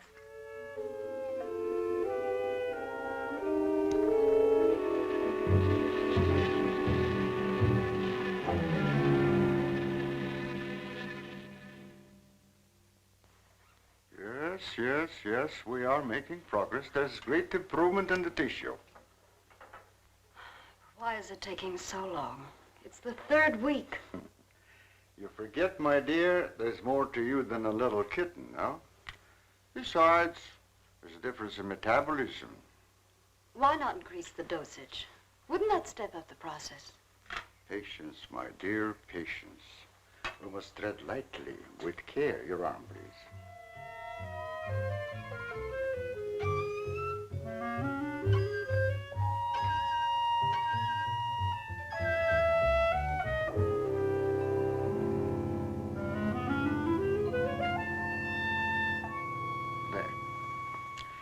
You know, I've been experimenting with a concentrated solution of the enzymes. Oh, a great deal more powerful than the solution I've been using in your injection. Oh? Yes. And I think it will be better for lotions. As an emollient lotion, it'll make estrogenic creams and all such products old-fashioned. My dear, Starlin will be world famous, bringing you to millions. You're right, Zinthrop. There are going to be a few red faces in my advertising department. But I am right. Why, your own mirror will tell you that I am right. Why, you look at least 5 years younger than you looked 3 weeks ago. I know.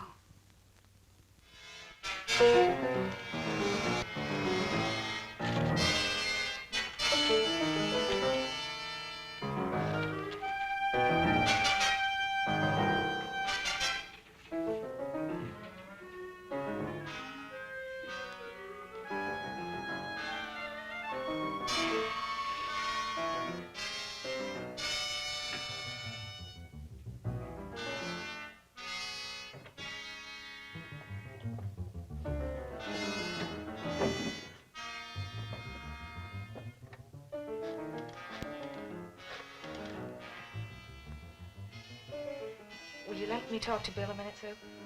Thanks. Bill, I think I've got it. Yeah, I'm a nervous wreck. At lunch. You'll have to translate for me, Coop. I'm not very good at that technical stuff. Pseudo-technical. Mr. Zinthrup's a very capable confidence man, from what I read in his letter. He claims he can stimulate the processes of rejuvenation through the use of enzymes extracted from wasps. Oh, for... Well, what are you two Sherlocks going to do about it? Right now, I don't know. Frankly, I'm getting tired of the whole business. That woman's so intent on holding back time, she's ready to fall for the first phony line she hears. Wasps. Bill. Face the facts, Mary. Janice Starland has built her whole life on youth and beauty. Now that she's losing them, she's scared to death. Right now, she's on cloud 9 with that quack Zinthrop, but I'd hate to be around when she comes back down to earth. Well, maybe we can let her down easy. I think we owe her that much. Yeah.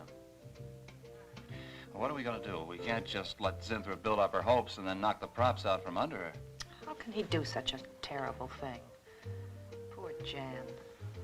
There must be something we can do before it's too late. He's got a mighty convincing argument. Very impressive to the layman. 10 to 1, he's got a record just as impressive. Well, there are ways to find out. The answer might be right here in our hands. Heads.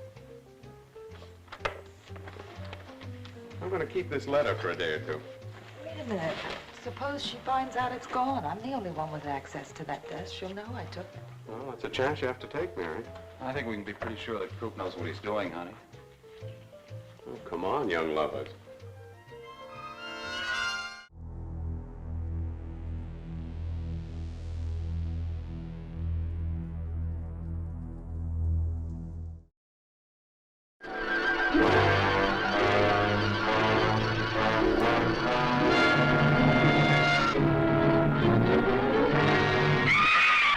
Creature of evil, running amok, blazing a trail of fear-crazed horror.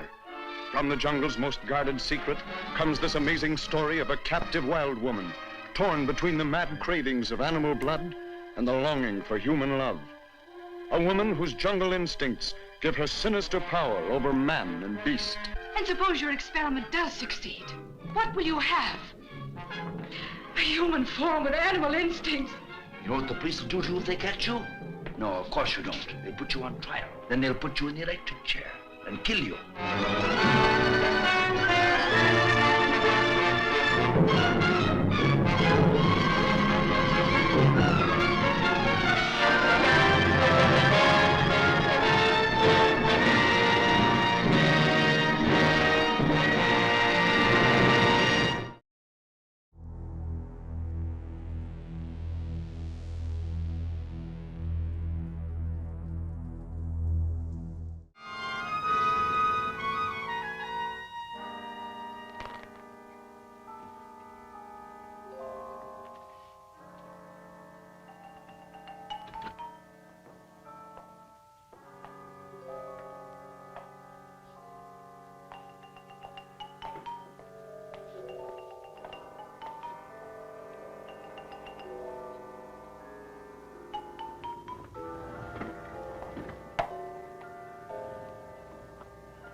What is it, Maureen?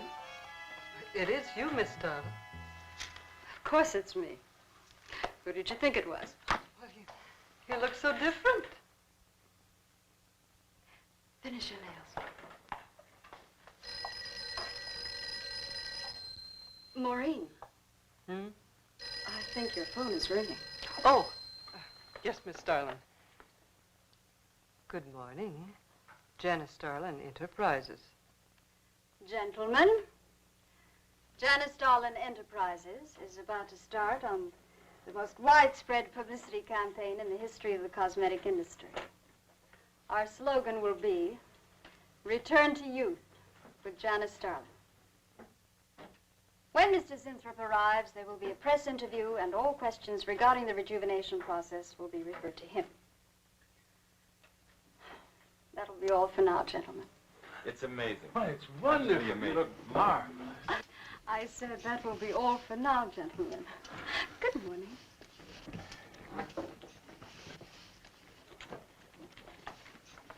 Oh, not you, Mary. Wait a moment, please. Yes, Miss Starlin.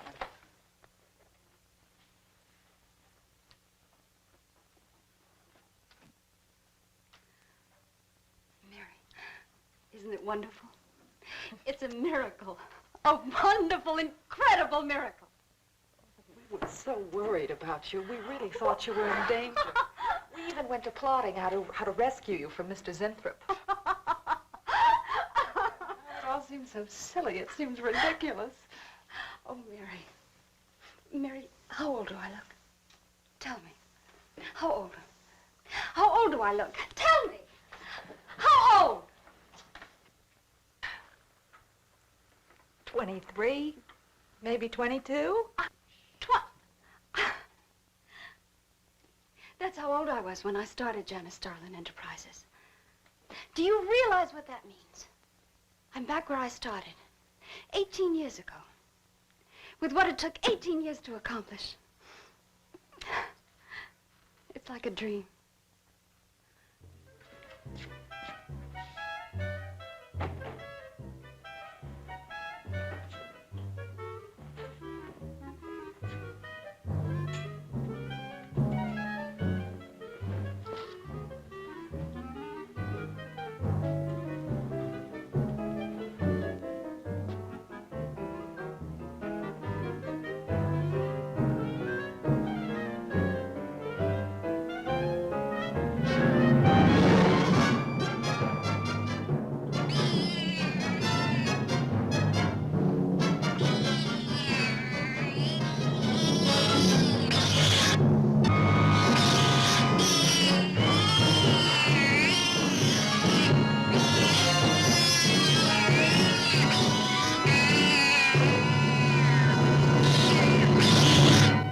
Years ago, a bunch of quacks were treating people with monkey glands.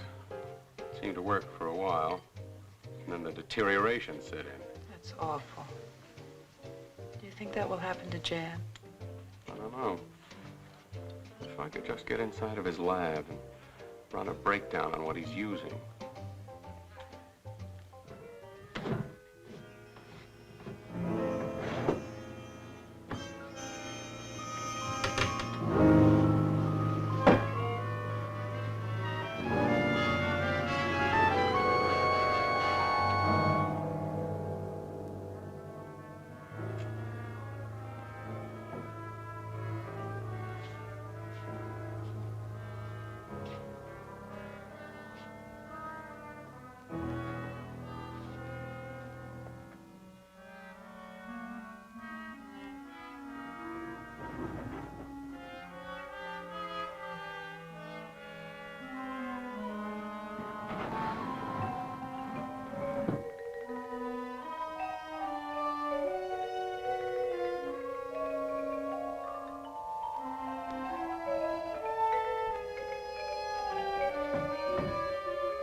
Mr. Zinthrop!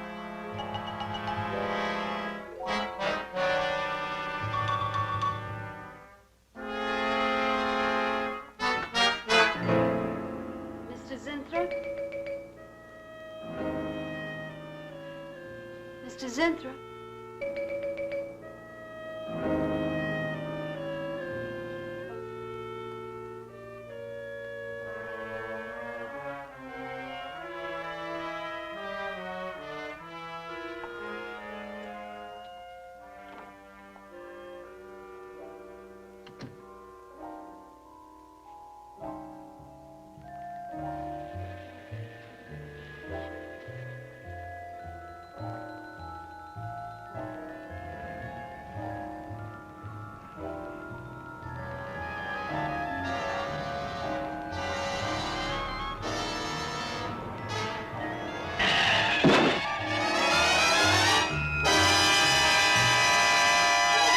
I want you to find him, Mr. Hellman. I don't care what it costs. We'll find him, all right. Sooner or later, we find them all. Time is vital, Mr. Hellman. Every hour he's gone, it means more than you can possibly imagine. Well, you haven't given me very much to go on. No home address, no former employer, no phone. This is just like starting from scratch. Mr. Zinthrop wasn't a conventional employee. He didn't go through regular personnel. Uh-huh. You say he came here about a month ago. Well, how did he come here, Miss Starlin? He just didn't walk in off the street, did he? The letter. Right here in my drawer. Maybe, one of the other drawers. So that's what she meant. What who meant? Miss Starlin. The letter's been taken, and you think you know who took it, is that right? My secretary, Miss Dennison. You got her address handy? Her phone number. It might be better if I busted in on her cold. This way she'll have a chance to prepare a story. I know what I'm doing. All right. Mary? Janice Starlin. But before I went to lunch, I made a duplicate copy of Mr. Zinthrop's letter.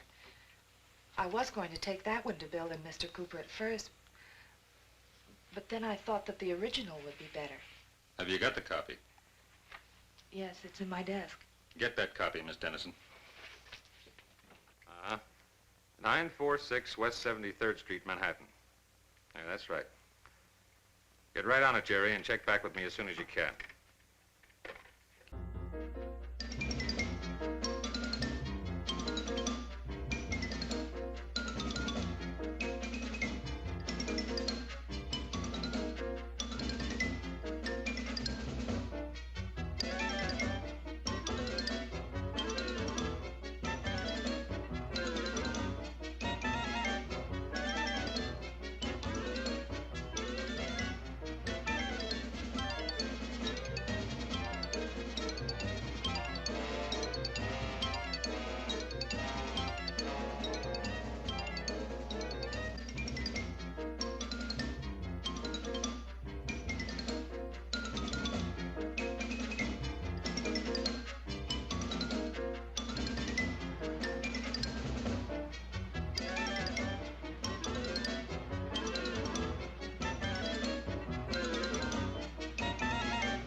Yeah.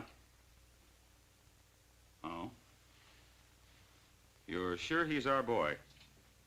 Uh-huh. Is he? Central emergency. Mm-hmm. Right. Well, it looks like we've got him. There's a John Doe down at Central Emergency, auto accident. There's no identification on him, but he was wearing a lab smock and filled Zinthrope's description. Mary, get my coat and Lane, get a cab downstairs. Is he badly hurt? Head injury, general contusion to the body.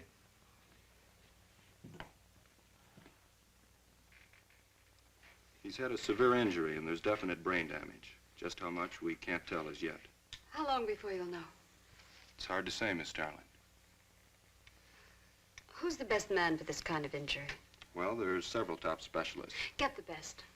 I'll take full responsibility for the expenses. Yes, Miss Starling.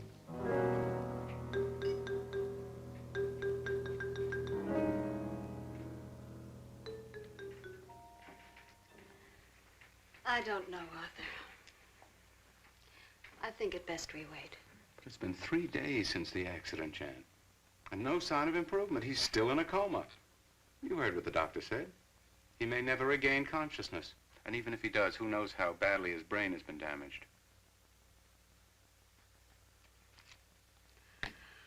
Well, I'll give it another 48 hours. If he doesn't regain consciousness by then, well, you can take over the laboratory, Arthur. Janice. It's my decision.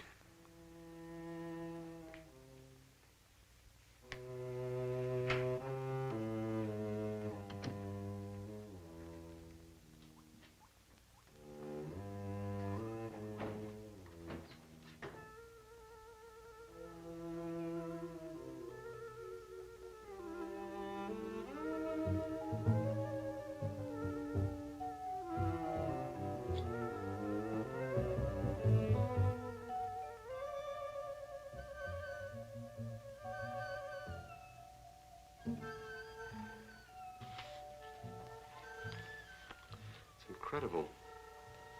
Right in front of our noses. I can't have used it all. I could run a qualitative analysis.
Thing always goes on a fritz right in the middle of a good program.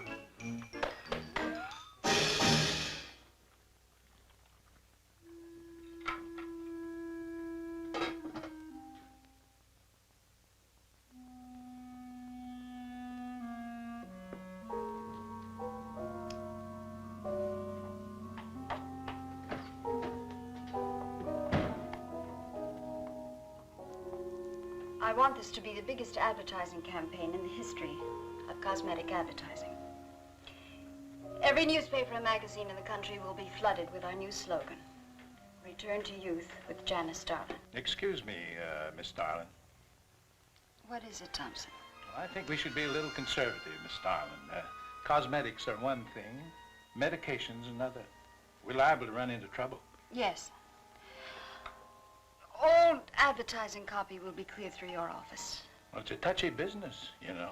Max is right, Miss Starlin. You don't have to second the motion, Lane.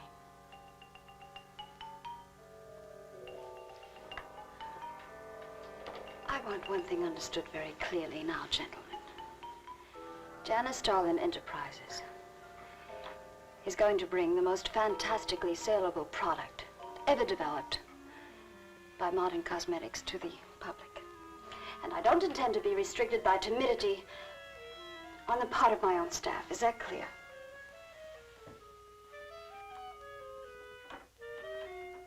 Are you all right, Miss Starlin? It's just a little headache, Mary.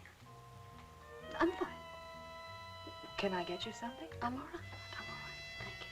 I have some aspirin in my purse. It's all right, Mary. Well, that'll be all for now, gentlemen.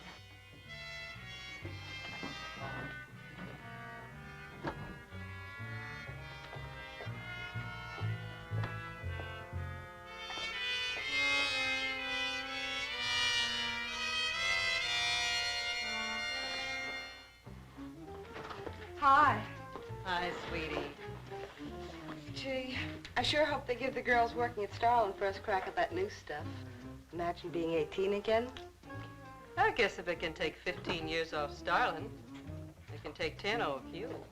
What do you mean 10? Face it, honey. This is Maureen you're talking to. Yeah? Well, if I were you, I'd take a double dose. Then maybe Irving wouldn't watch television so much. So who says he looks at it? I can't imagine what else he does. 3 guesses. Say, did Cooper come in yet? Mm-mm.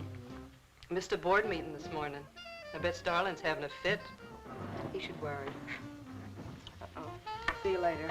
Bye, honey.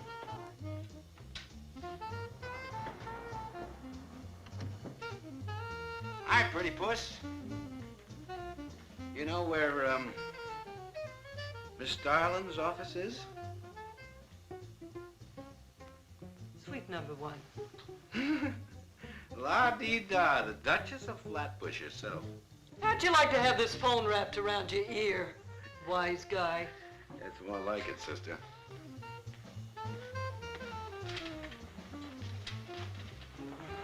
Suite number 1. Thank you. Miss Starlin, Oh, what is it, Mary? is there anything I can do? Yes. Is Mr. Zinthrop's room ready? Uh-huh. The nurse is fixing the emergency equipment now, and the ambulance is due any minute. Well, be sure to let me know when it arrives. Oh, Mary, please, before you go, could you see if you could work that thing? Oh, sure. I've seen lots of these.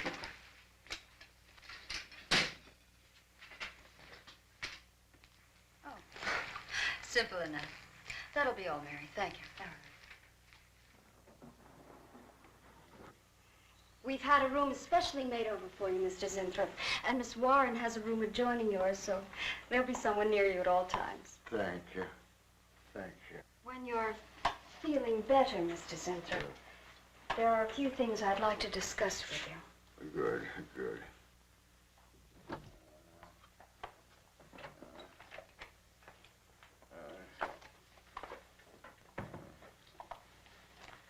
We'll do everything we can to make you comfortable, Mr. Zinthrop.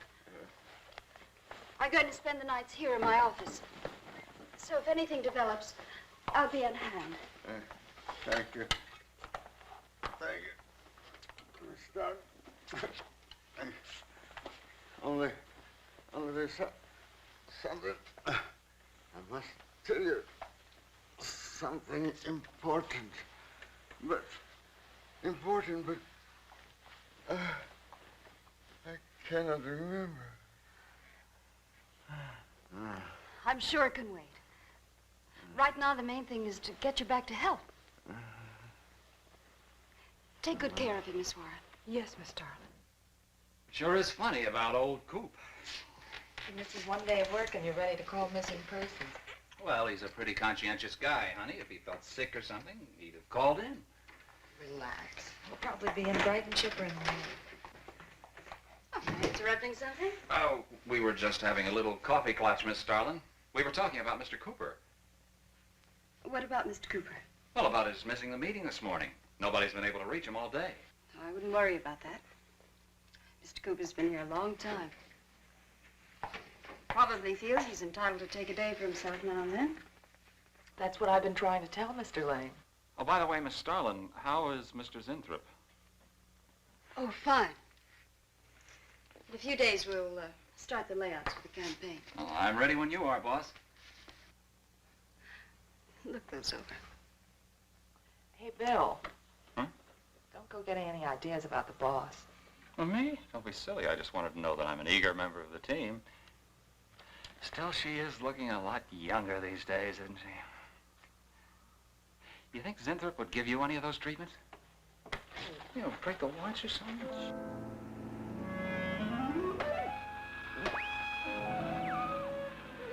Guarantee of this, too.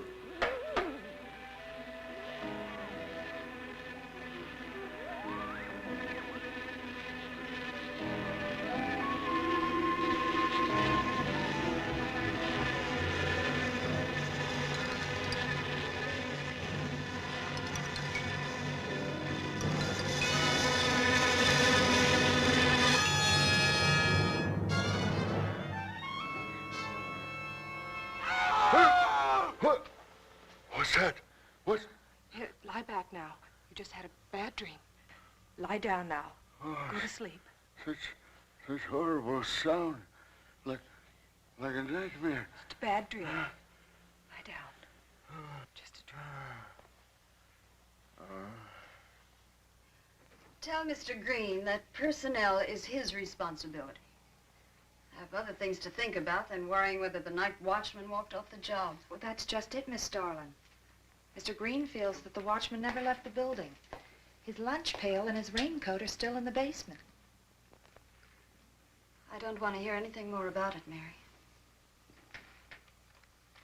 All right, Miss Starlin. We'll use these. Oh, fine. She swears she heard a scream from one of the other floors. Zinthrop heard it too, but she convinced him he was having a bad dream. Oh, maybe they both were. That's not funny anymore, Mary. There's something going on in that building. And I'm going to find out what it is. How? Have a look around Cooper's lab, for one thing. After that, I don't know. Hold it steady. Bill, this is crazy. We could really get in trouble.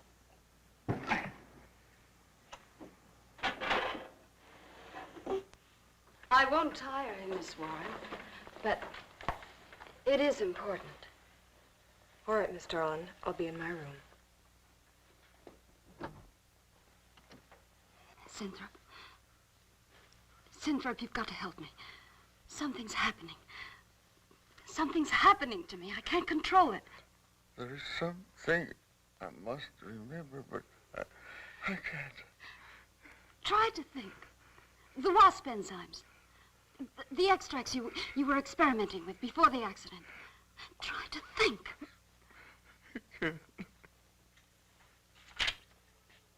Well, this is Zinthrop's notebook, Mary. Notes on his experiments with Jan. Well, how did Cooper get hold of it? I don't know. If only Coop would show up. Mary, look.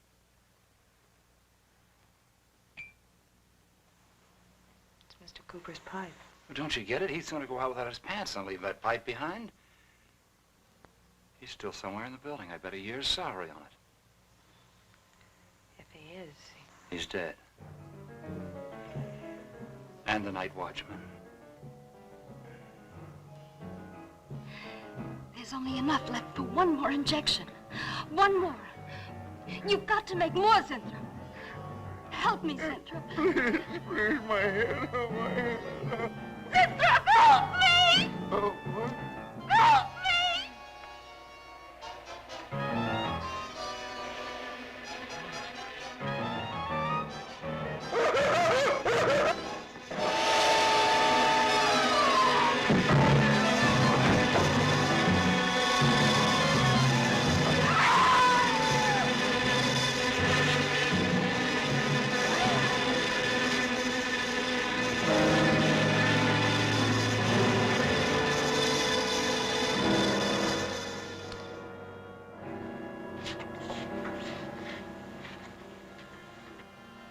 Is he asleep? I don't know.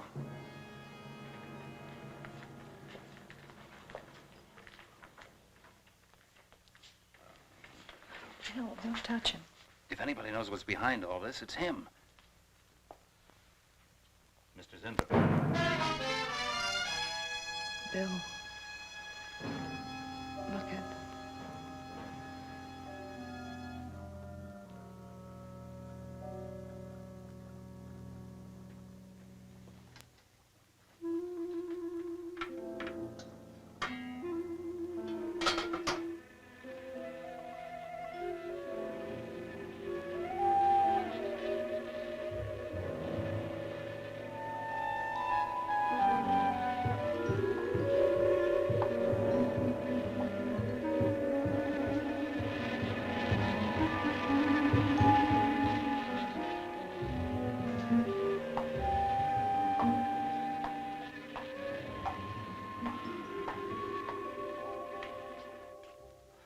Her coat, purse, and everything else are still in there. She wouldn't go out without her purse. Bill, let's get out of here. I don't like it. The cat. The cat.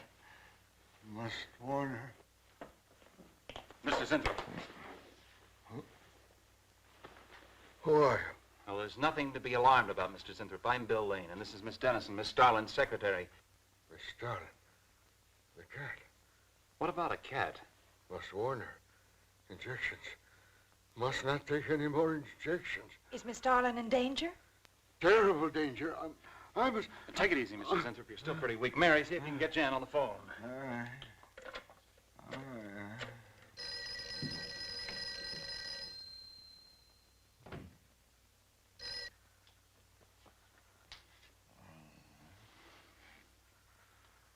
There's no answer. Oh, Miss Darlin? Is that you, Mary? Where are you? We're in the building. We're in Mr. Zinthrup's room. Something's happened down Here, here. let me talk to her. Hello, Miss Starlin. This is Lane. Why are you and Mary still in the building? It's after 10. I must help. I'm Don't let it get up, responsible. Mary. Yeah. I must help. I must not I hold can't me explain back. now, Miss Starlin. I must go. Hang on to her. I must help. You must not hold me back. Don't worry, Mr. Zinthrop. We won't let anything happen to Miss Darlin. Hello. Hello, Miss Starlin. What's going on down there? Stay in your office. I'll be right up. Keep an eye on Zinthrop, honey. I'm going upstairs. Oh, no. The insects. The insects. Take it easy, Mr. Zinthrop. You do not understand. Miss Darling, she's in danger. I must warn her. Look, I'll have to stay here. You go for Jan. When you get up there, call the police. You can't get outside on this phone. All right, I'll hurry.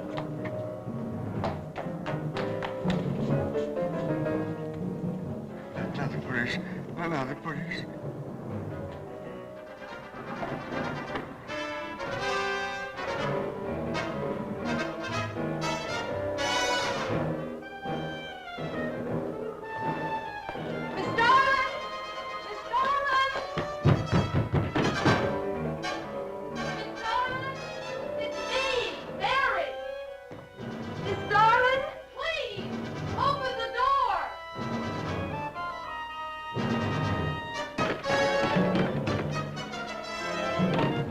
What is it, Mary? Miss Darlin, please. Will you please call the police? What for?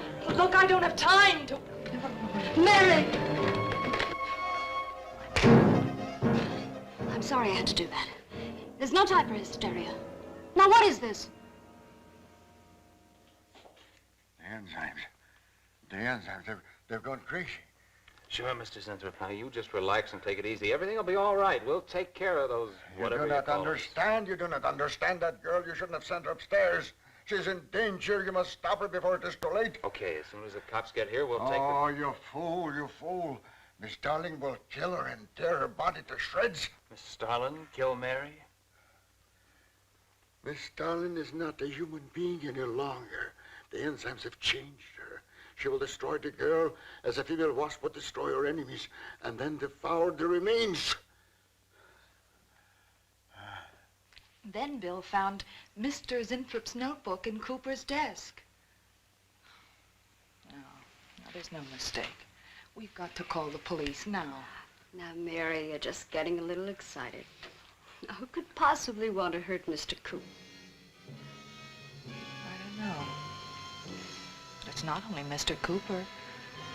What about...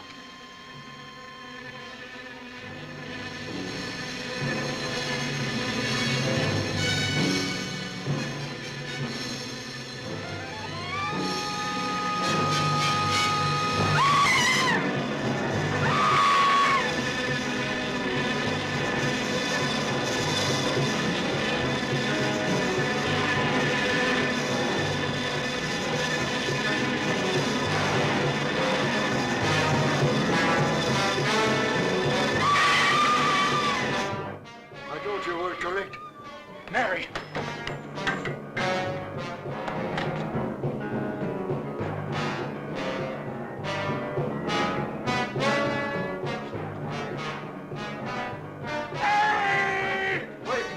I go with you. I can't wait. I'm going to take the stairs. Oh, look! Laboratory. She's going to laboratory. Get up the stairs fast.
Mary.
Incidentally, where are your menfolk? You're the first man I've ever seen.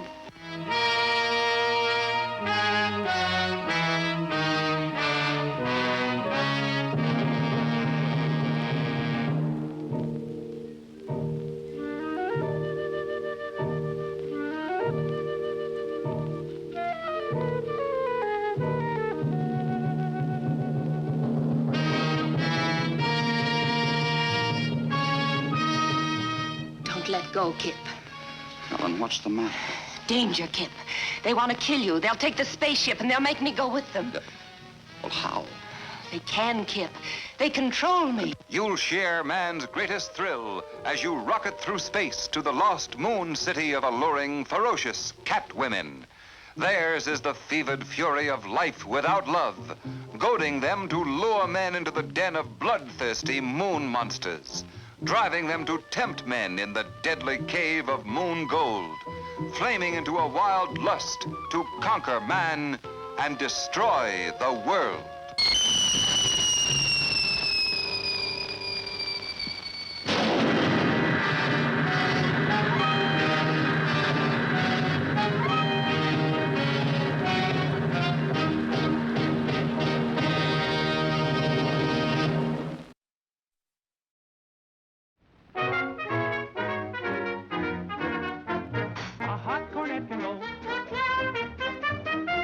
But a hot cornet can, like Betty Boop can do. A saxophone can go, but a saxophone can, like Betty Boop can do. This little miss would never miss a chance for vocal tuning. And anytime and anywhere you can hear this lady crooning. An auto horn can go, but an auto horn can, like Betty Boop can do. Made of pen and ink, she can win you with a wink. Ain't she cute? Sweet Betty.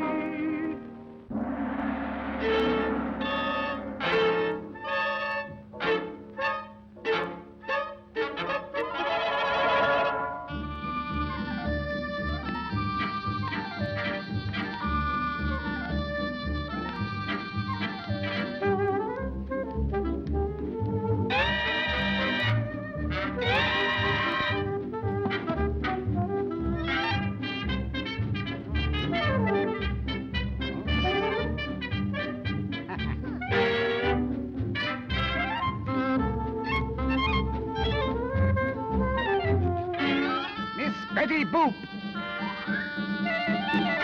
Send her in.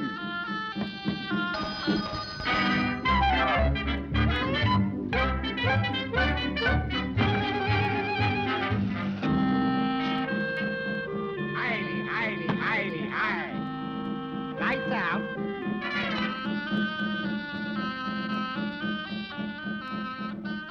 Howdy ho. Walk this way.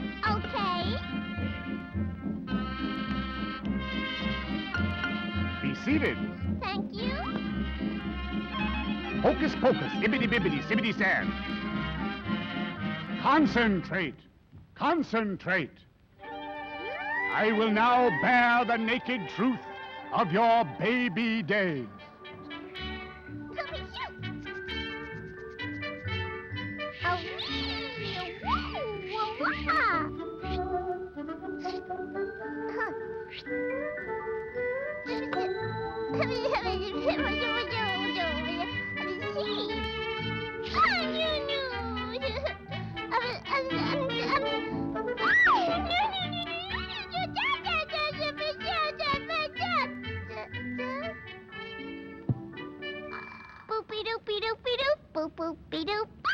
I now see you on a steamer bound for a foreign land.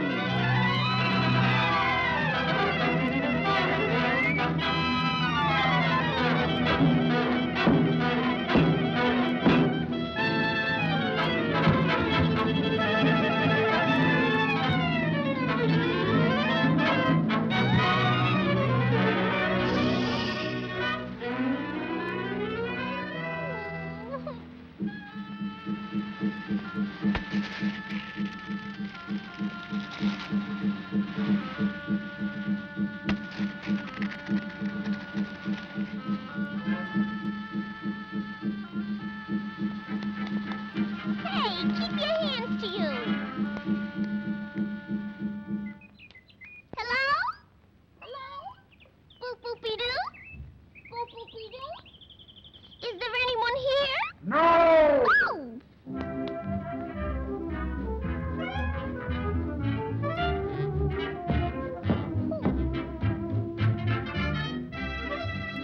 Excuse me.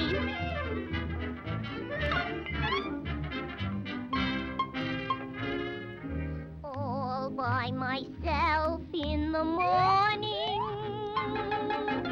All by myself in the night. I am alone, not a single soul is near. So unhappy. Ay. Do dear, oh dear. All by myself.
Hurry up, quick.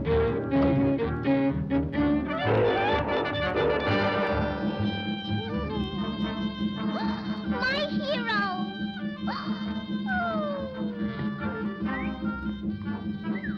Betty! Oh, Bimbo! Bunko!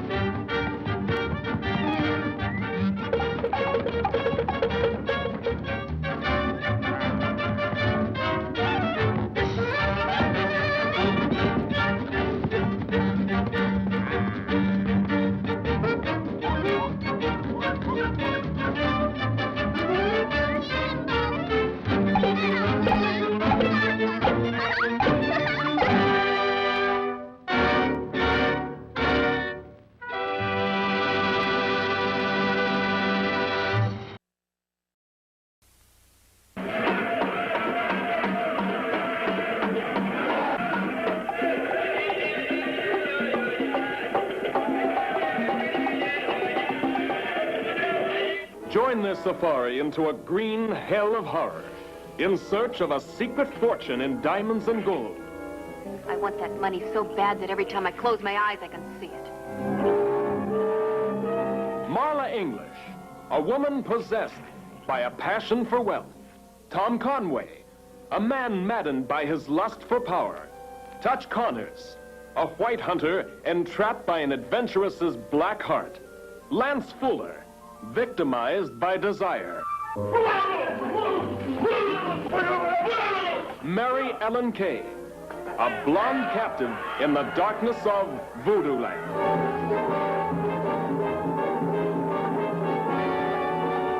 Not man, not beast, but a combination of the best of each.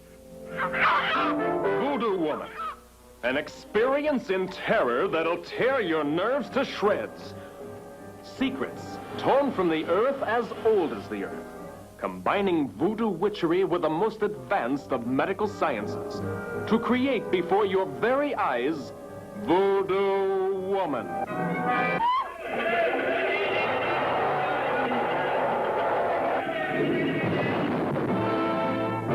Voodoo Woman.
Thank you, ladies and gentlemen. What is the ultimate science can offer? Truth. One of these truths is this. Hidden within each of us is not only the capacity to love and hate, but to take that final step to be not only a creator, but a destroyer, a mad, unreasoning killer. That final breakdown of our manners, mores, customs, that take us away from the millions of years leading to civilization, back to the animalistic, the monster that lies within each of us. And now, as is my custom, I come to that final prognostication Dr. Basso predicts.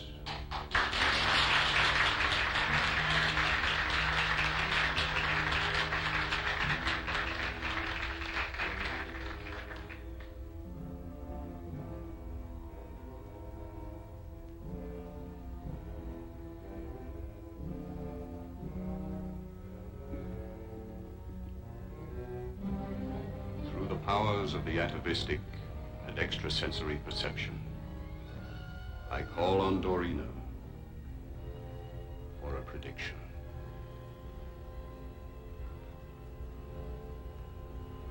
This very night,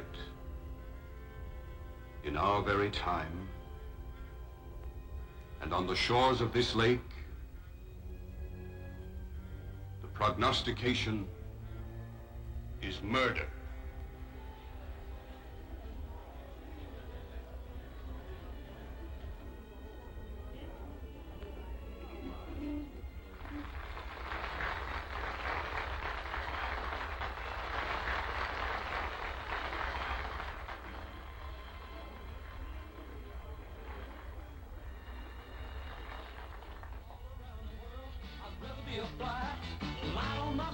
Stay with her till I die. With a toothpick in my hand, I dig a 10-foot ditch and run through the jungle, fighting the lions with a switch, because you know I love you, baby.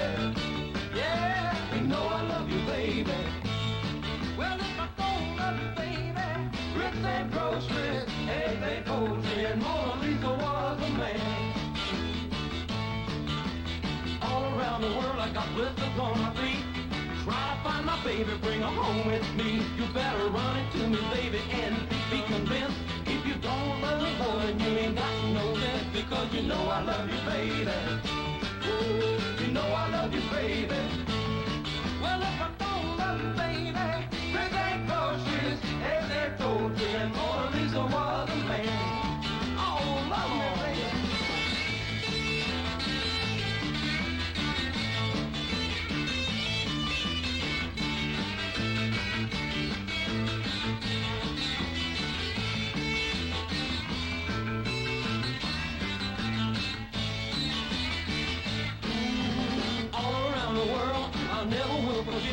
I lost all my money, my woman, and my pet. Gotta have you, little baby, settle for nothing less. I give up all my good time girls and stay for happiness, because you know I love you, baby. Hiya, beautiful. Hey, where's your big sister? Right behind you!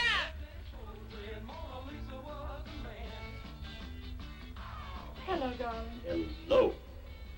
You know, it's the other party you were invited to. Really? I seem to prefer this one. Are you enjoying your weekend with the Idyllwigs? Frankly, it's pretty heady stuff for a psychologist. Some of those tycoons in there, and your father included, scare the heck out of me. You want to get away from them for a while? Oh, now there's a brilliant idea. See what happens when you hang around me? I'm with you. Let's go. It's a black hooded figure. You've broken the law. Now he's on your trail. Run, hasten, hurry, say it, start accelerating. Or wind up in the courtroom jail. Here he comes now. Look in the sky.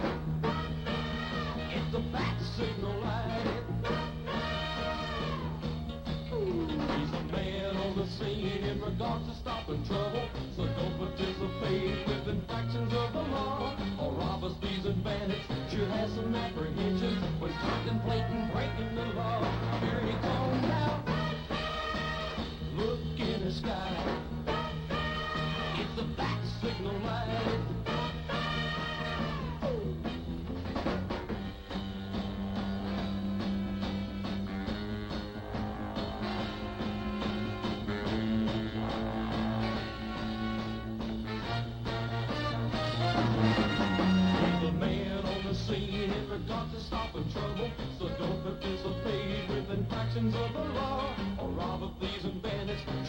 some apprehension when contemplating breaking the law. Here he comes now.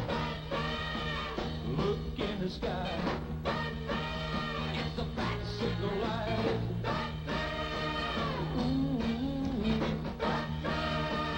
Look in the sky. He's flying high now. There you are, my dear. So that grabby little man finally let you go. That grabby little man happens to represent an investment portfolio of $1 million. Huh. Where's Lynn and Ted? They went for a walk down by the lake. I wish they hadn't. Oh? Why? You heard what Dr. Basso said. Something terrible's going to happen along the beach tonight. Big deal, big deal. After that demonstration, how can you be so skeptical? Demonstration? That wasn't a demonstration. That was an act. Purely for the entertainment of our members, nothing more. He takes a girl and puts her in a hypnotic trance and takes her back to a former life. And you're not impressed. Money impresses me, baby. Money. Not goo-goo eyes. Oh, except yours, of course. Do you know where Dr. Basso is? Nope. Not unless he, disappeared in a puff of smoke.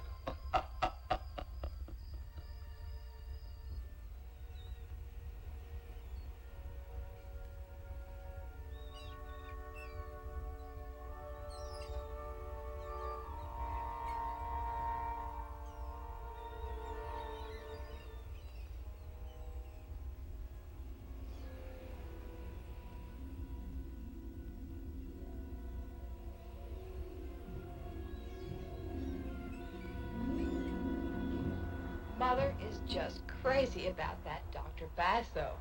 Basso? John Basso? Do you know him? I know of. He really put on a wild show tonight. A show? He took a girl back to her former life. I wish you had been there to see it. So do I. It's possible. Really? Really.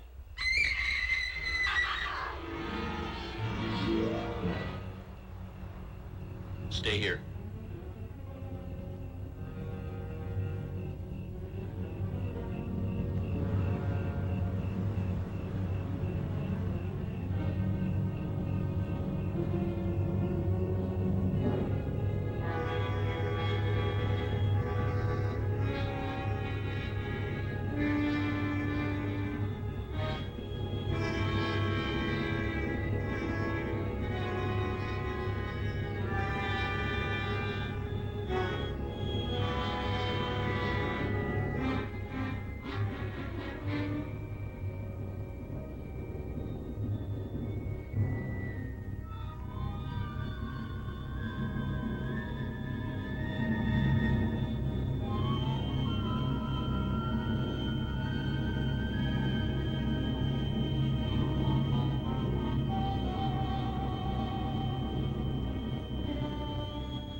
Lynn?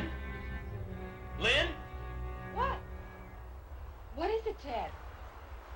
Who lives here? This is the honeymoon cottage. You go back to the lodge. Call the police. Go on! Go on! I'll wait for you here.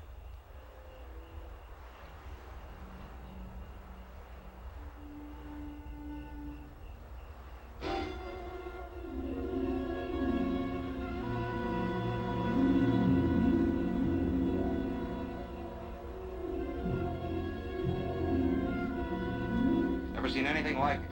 Neck broken in two, like a pile driver hitting. Same for her over there. $120 in here. That lets robbery out. Seaweed. All the way to the door. Carpet's wet here. See if you can find me some powder.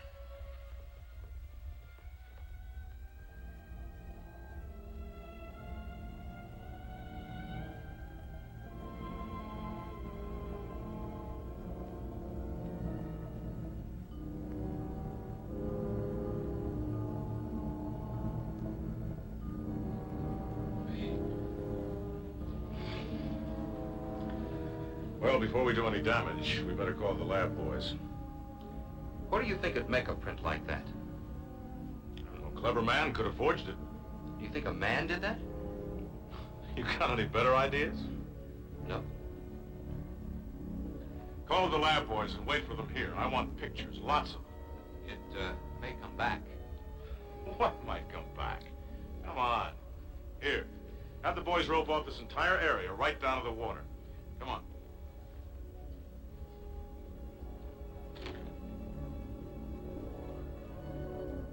How long have the Beasleys been here? They've only just arrived. Seem like nice kids. Officer. Yes, Mrs. Crane. Officer, I don't know if this is important, but Dr. Basso predicted something terrible would happen along the beach. Dr. Basso? An entertainer, a hypnotist. We booked here for the week. He's a clairvoyant. There was a demonstration, and he said that some creature out of time was hovering over us, more than 1 million years old. I think we'd better have a talk with this Dr. Basso. Where's he staying? He's in cabin 47. We appreciate your cooperation. Lieutenant Blake. Yes? Lieutenant, I'd like to point something out to you. Now, I saw those bodies, and whoever mutilated them has a very special problem. Yes, I realize that. Tell me something new, Captain. I am a psychologist. Well, then, as a psychologist, what is your opinion of this Dr. Basso and his monster theory? That anything is possible. As a scientist, I keep an open mind. Yes, Captain. Anything is possible. We'll see you in the morning.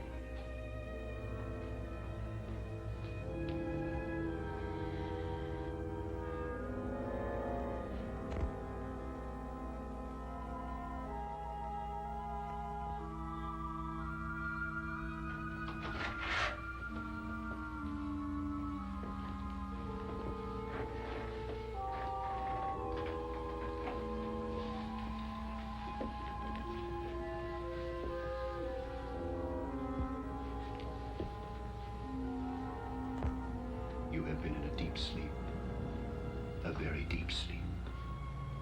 You will waken. You will feel refreshed. When I touch you, Dorina, you will waken. You will come back to me young and beautiful. I will touch you, and you will waken.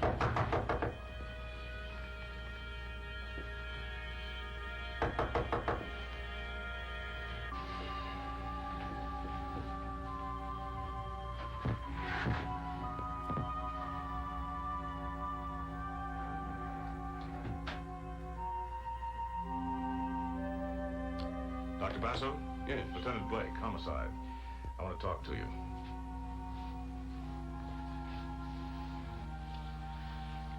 I understand you put on quite a performance for the guests tonight. A honeymoon couple was murdered. What has that to do with me? You predicted something would happen in the beach area. Yes, I had a message.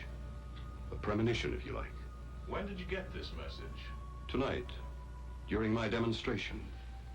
Many times during states of heightened concentration, I receive sensory impulses. I see.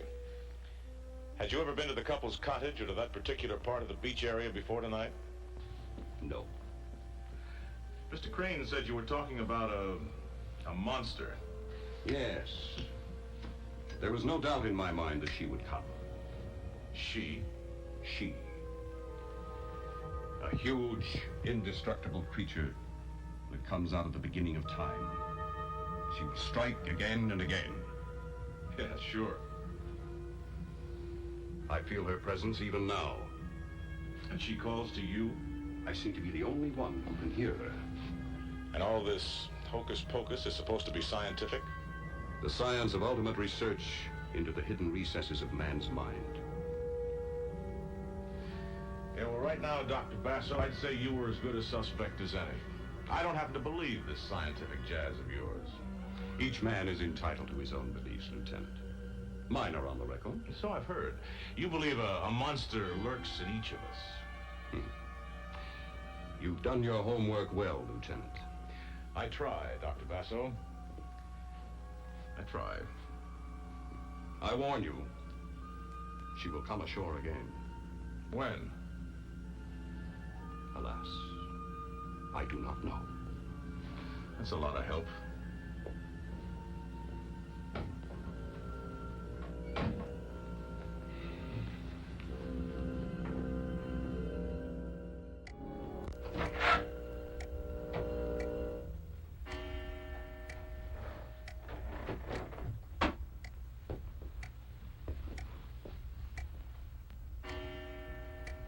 I'm back, my darling.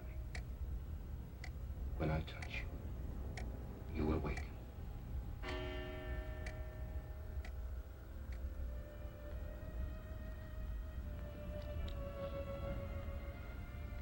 What time is it?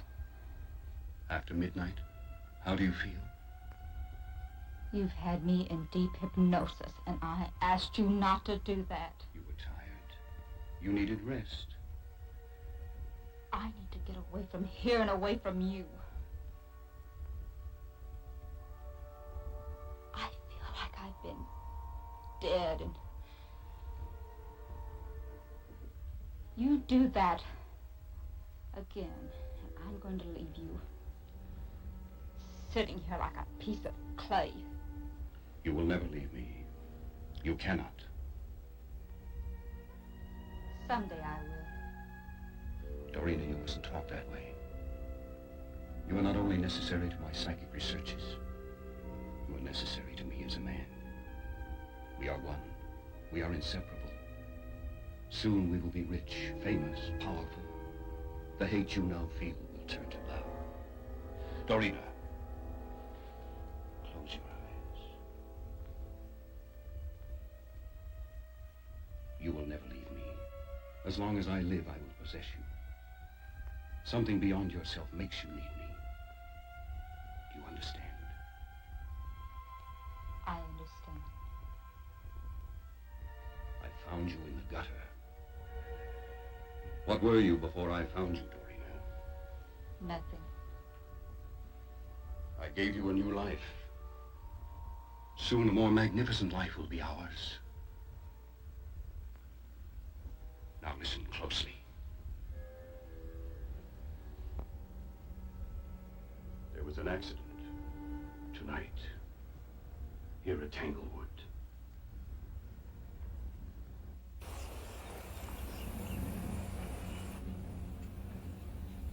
Good morning, Ted.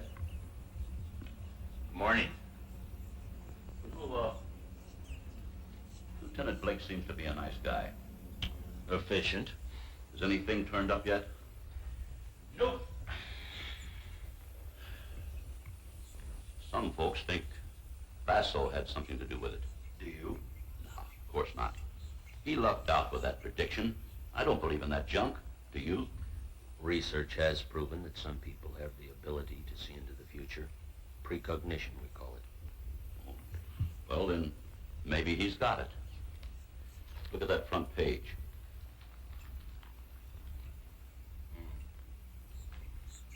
Ted, you're brilliant in your line. Psychic research, whatever that is. We merely try to explain the unexplainable. I'm a simple man.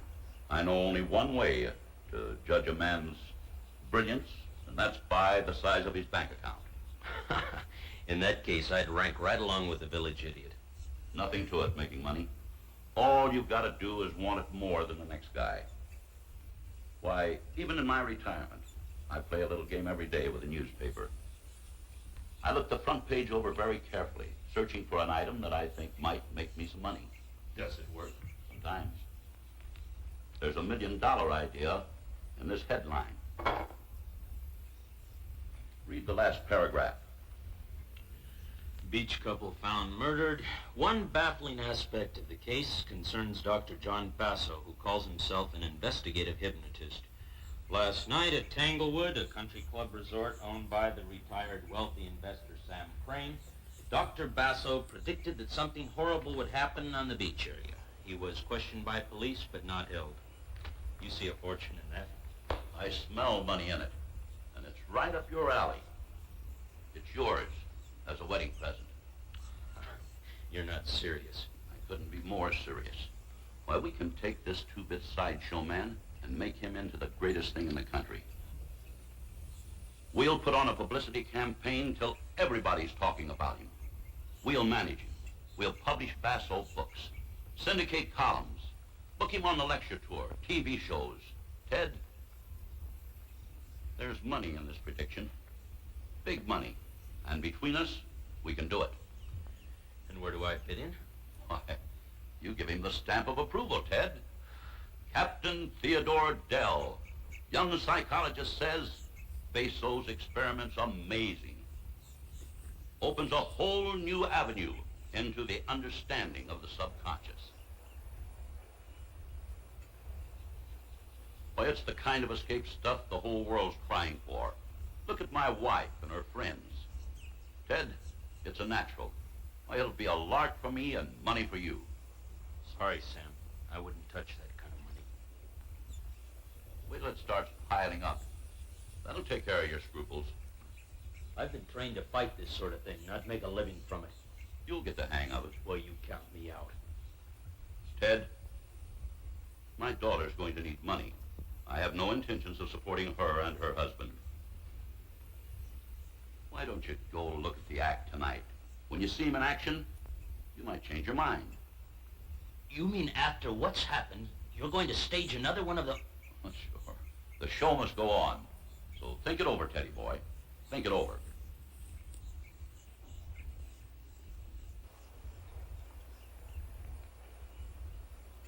Brilliant. Just brilliant. Morning, Lieutenant. Hi, Nick. Coroner's report? Yeah. Strangulation. Neck bones were mutilated to a pulp. Any idea of the weapon used? Oh, it was like a... Good morning. Morning. Coffee? Yes, Mason, please. It was like a steel hook, just tore him apart. Any special marks? Well, the imprint of a talon on the back of the necks. A talon? A talon, like an eagle. Anything from the lab? No, not much. No prints.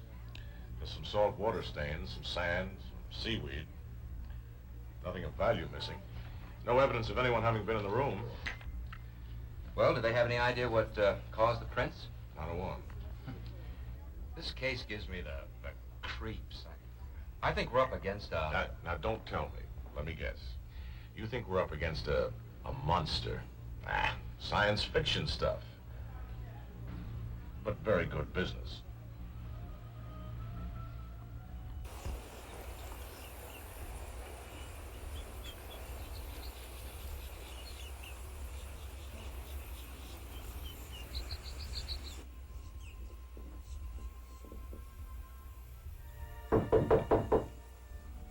Entree.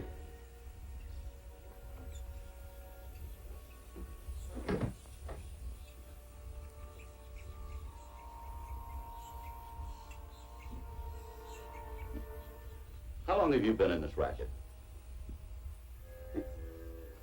Still a non-believer, huh? Oh, save that for the paying guest.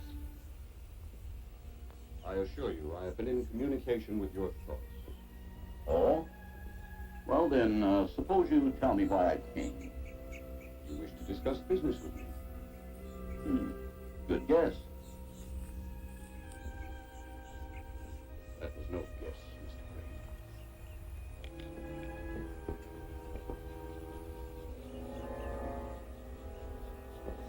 Crane. Fine, but let's not haggle.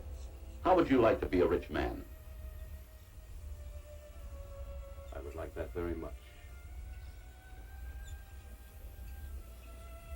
You've got something to sell. People pay for class. All this beats Coney Island, doesn't it? Television will pay top dollar for your act. I have no act. I have knowledge. Attaboy. Keep a straight face. Hit 'em hard. Now, our deal goes down the middle, 50-50. I'll back you until the thing gets rolling. Well, what do you say? I accept.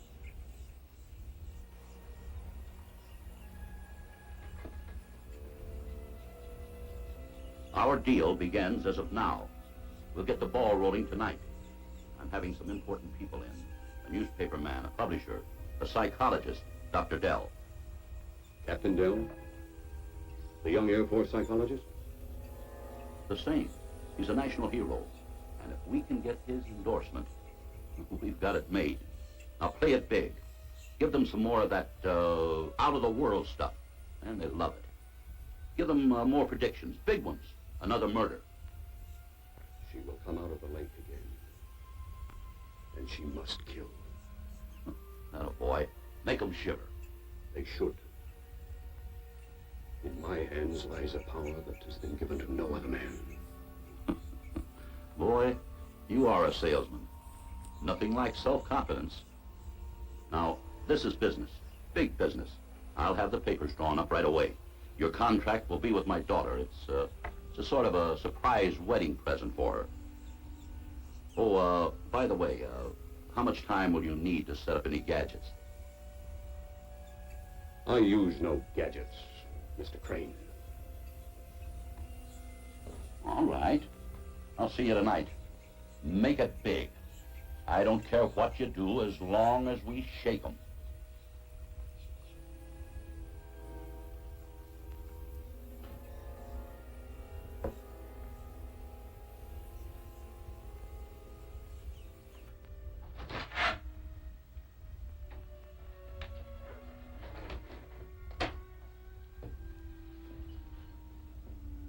The door has opened for us, Dorina. We shall pass through it together, and your loveliness will sweep a triumphant path before us. I will touch you, and you will awaken.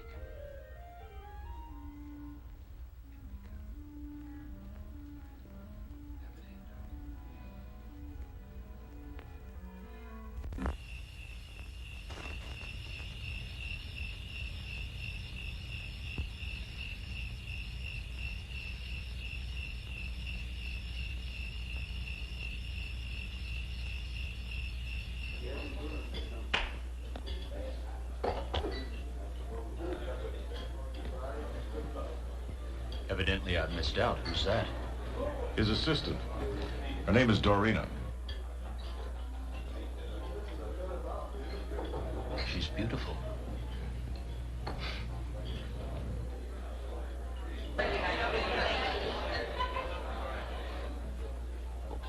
Folks, we have a very unusual act tonight. It's showtime, and may I present Dr. Basso.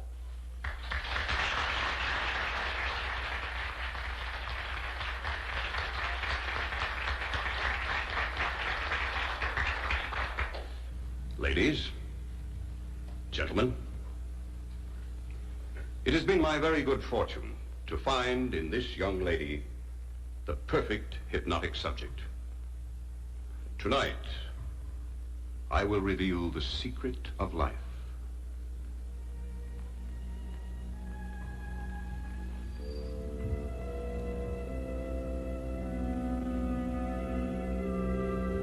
You will now drift back through time and space.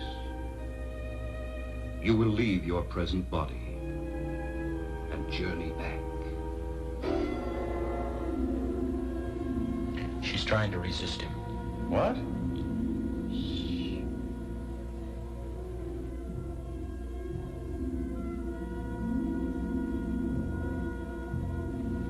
And now for that phase of my work that has earned me such names as fraud and charlatan.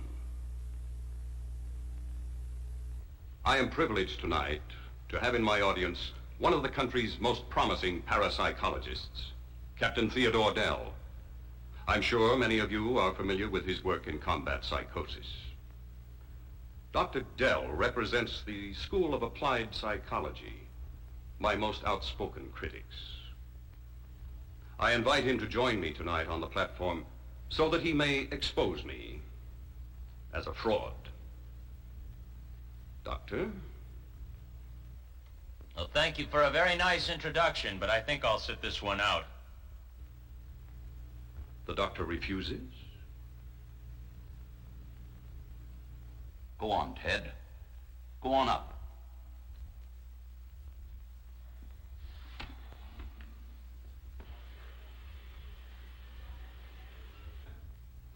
Now, you will find this most interesting. I will now prove that life is one unbroken chain, that it is endless, that we have been given continuous life, perpetual life.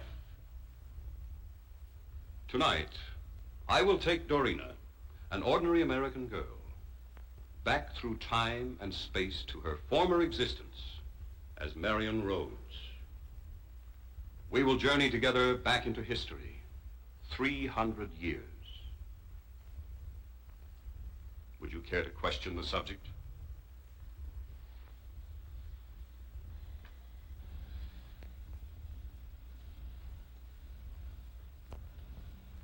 Dorina, you will hear this man's voice. I understand. You will answer any questions he asks you, fully and truthfully. I will. She's all yours, Captain.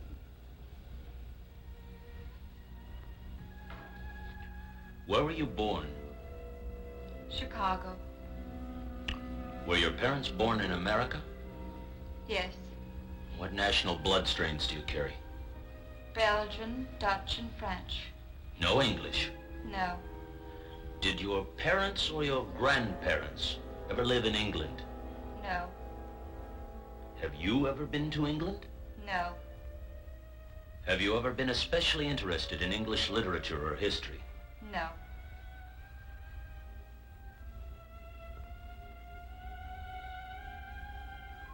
You are now traveling back through time, through space, farther and farther back into the past. Stop when you wish, when you see something familiar. Do you wish to stop now? Yes. Tell me where you are now.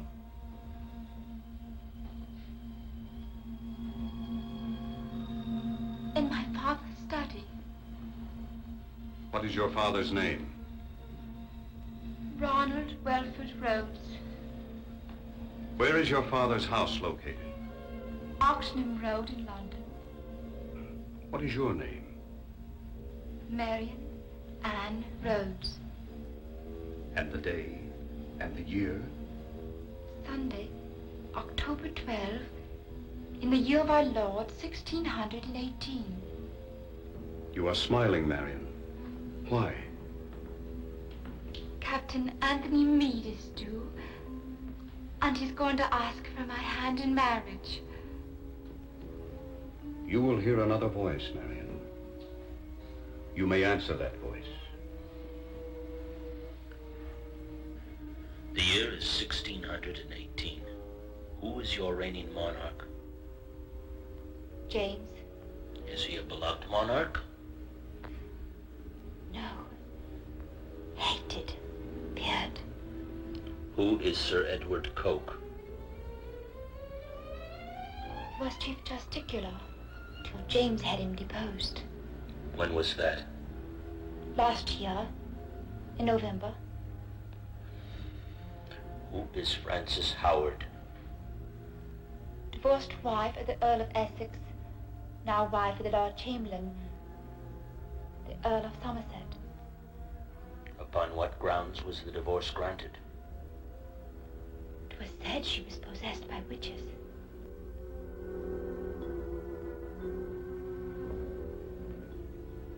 Remarkable? Impressive, but hardly convincing. I have shown you one phase of my work.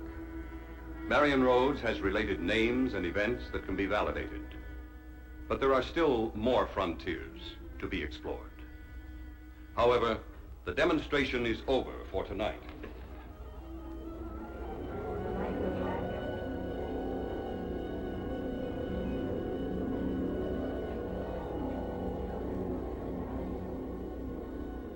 I am being informed that the creature that visited the beach house will return again tonight. I'm sorry, ladies and gentlemen.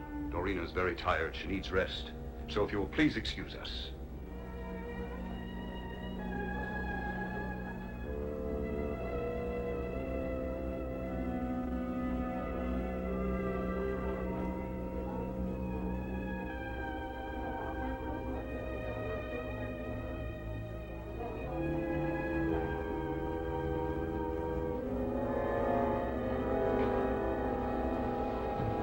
Doctor.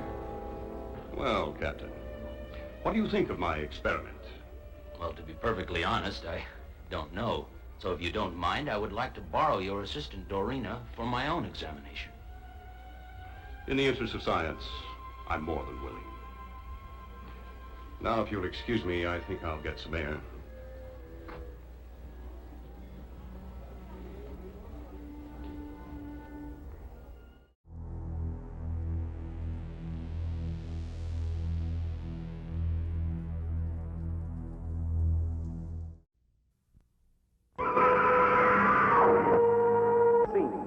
Comes the experiences of a she-creature.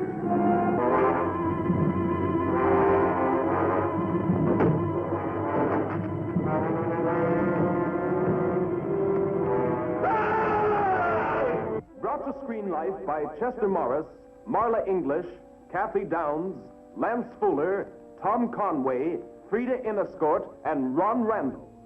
It's an adventure into the occult, such as few people have known, and only those who see it can believe.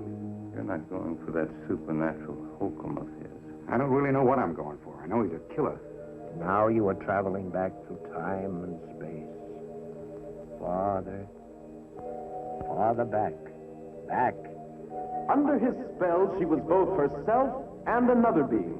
The she-creature seeking life sustenance from the stolen heartbeats of others.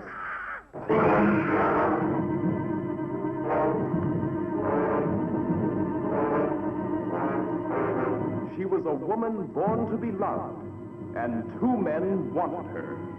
One, a man whose powerful mad mind controlled her every reflex except her love. No.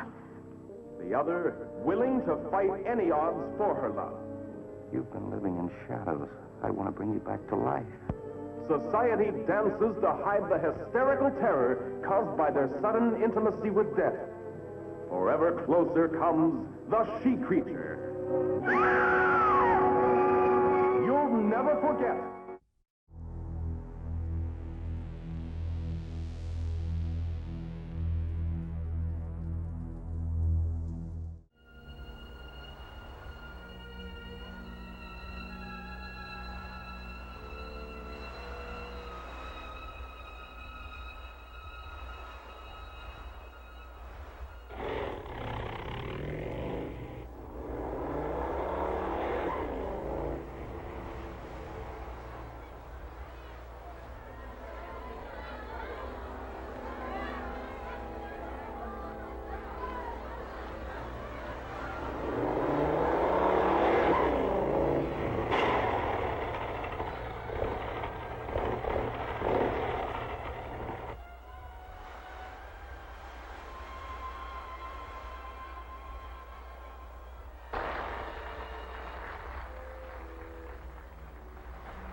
I don't feel alone in this world of lonely people. I'm sure I've found just where it's at. I played at love and lost, but I'm not certain that's a reason to be so unhappy that I don't want to live. Life goes on.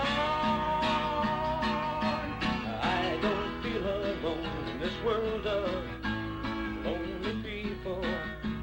I'm sure I've found just where it's at. I played at love and lost, but I'm not certain that's a reason to be so unhappy that I don't want to live. Life goes on.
that the boys got a glimpse of the whatever it is. Our artist did a work up there.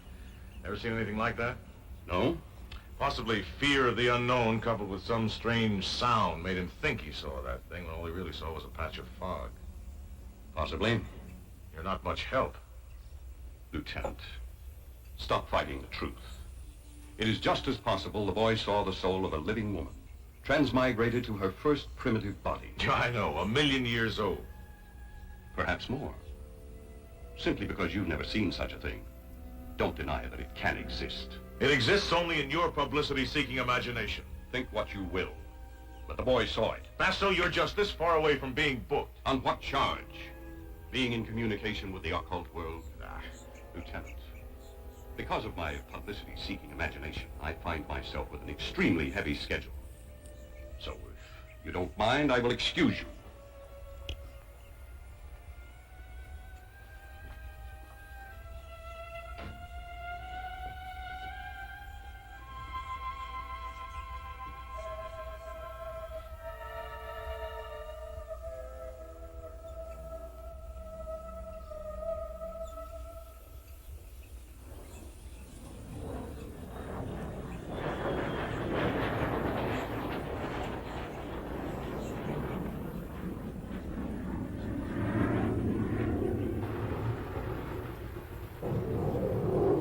You know, Dorina, you're not to be out by yourself. Basso, please. Please let me go. You can get another assistant. There are lots of girls who... No, my dear. There are not lots of girls. There's only you. I'd go away quietly. I wouldn't tell anyone your secret. You will do as I say. You will sleep and rest. Rest. You will understand and do as I say.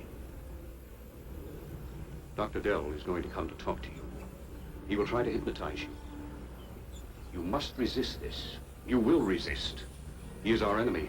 He is trying to destroy us. Your beauty must not be destroyed. It is mine to do with as I will. You will love me as I love you. Now I must go. You do remember all I've said to you? Yes.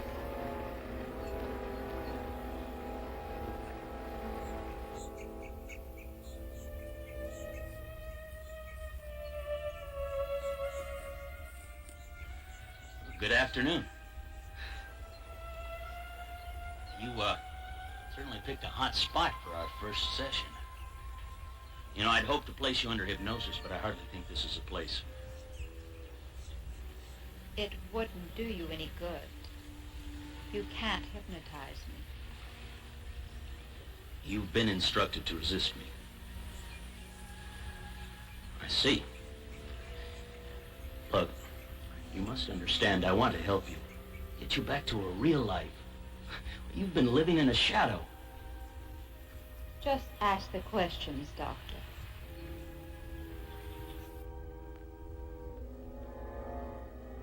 Well, our book's going to the printer. Closed a deal with Beale Syndicate this morning. And next month, 350 newspapers serialize the Marion Road story. How do you like that for quick profit? I salute you. Not I. It's that sales ability of yours.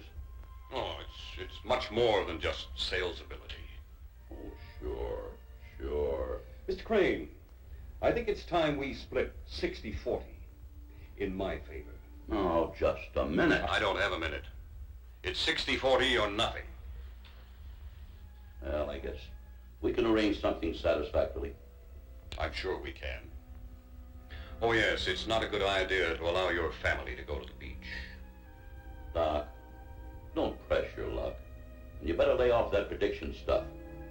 One miss, and our profits take a nosedive.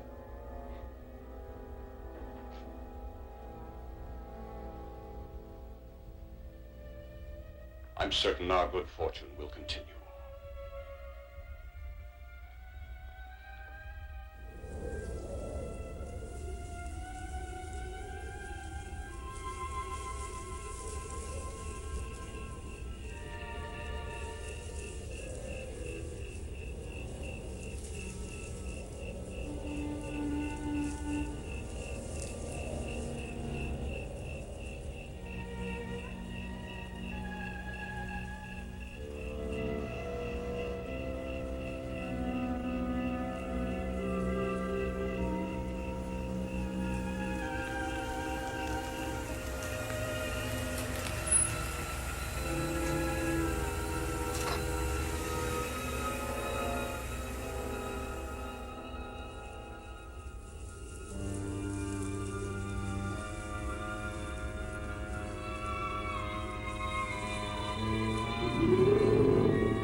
Same M.O.?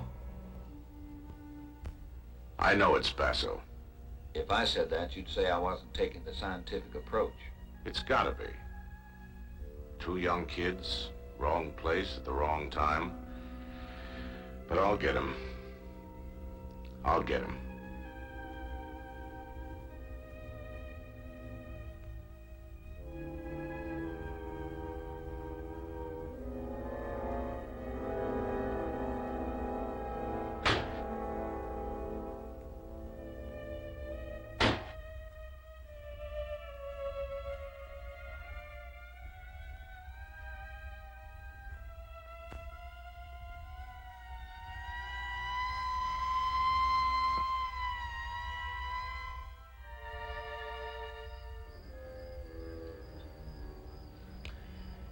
Were you asleep when it happened? The last thing I remember was Dr. Basso saying good night. Had he put you into a deeper state of hypnosis? Yes, he said I needed the rest. Do you remember anything after he put you into that state? Nothing. It's like I've been dead. How do you feel now? Very tired. As if I'd been doing something very strenuous. Strange. I would think that, well, you'd feel rested. I know I should. I never do. Ted? Well, go on. There's something wrong with me. I have the ability to kill. Most of us do. I don't mean that. There's something else. Can you tell me? No. You do know that you have to get away from him. You need to be weaned away from him. It'll take time. It's like getting rid of an infectious disease. Why are you wasting your time on me? Am I? Wasting my time? Yes. May I?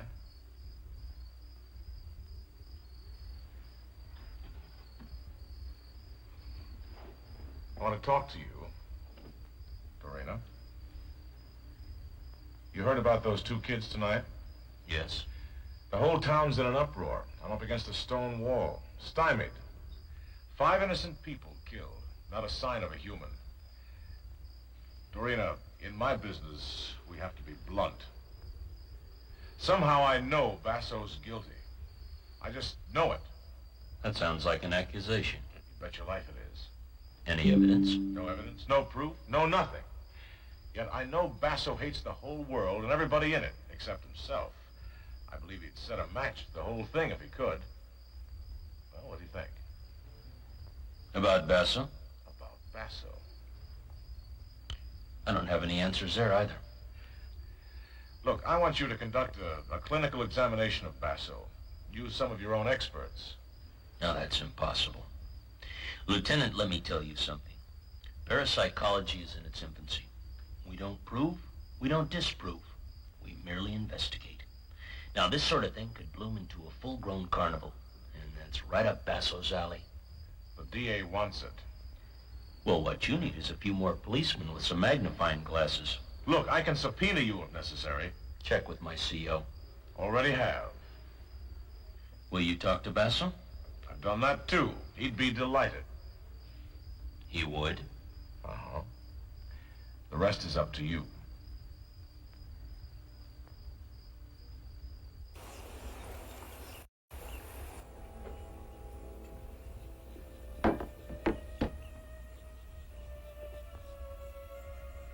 That business last night, I didn't like. It was terrible. It was coincidence, wasn't it? You want it to be coincidence? Of course. You will never believe. You brought the new contract?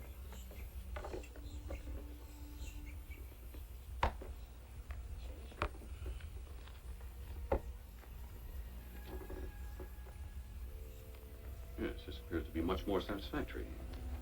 Well, don't depend on any more changes. There's There's going to be an investigation this afternoon, a bunch of head shrinkers. An investigation? I'll try to stall it off. Why? This is what I want. Official recognition. Listen, these are not hysterical women. These are real doctors. I am a real doctor. Oh, come off it. Don't give me that stare. I can look right back at you. And you know what I see? I see a cheap fortune teller with delusions of grandeur. You shouldn't have said that. But you're a stupid man. Well, maybe I am. Anyway, business is business, and I'm sorry I blew up. It makes no difference.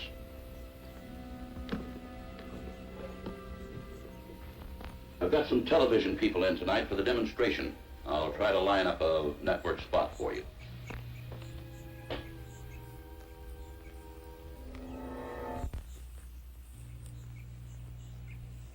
You have relived part of your life as Marion Rhodes. Now you may rest. You will go into a deep sleep.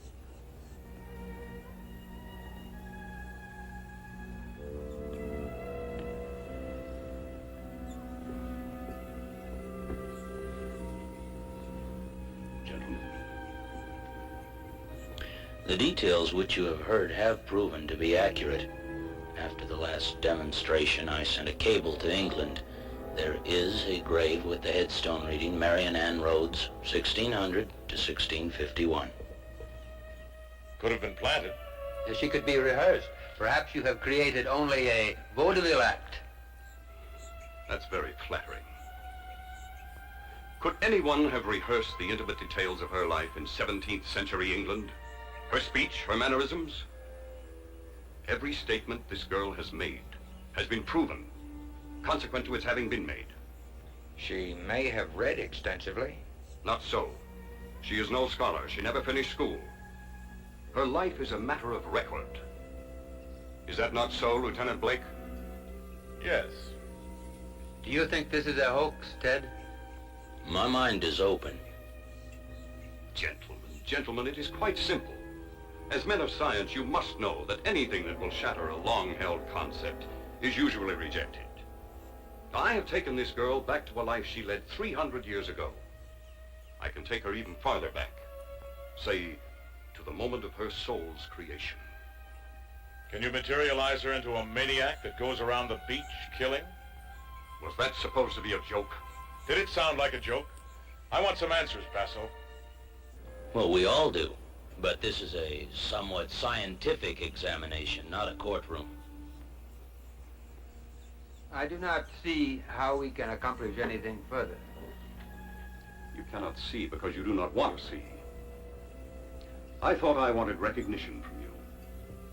But now that I realize the truth, it means nothing to me. This has been impressive, but meaningless. Thank you, Doctor, for a very interesting afternoon. Yes. Doctor? Thank you, Doctor.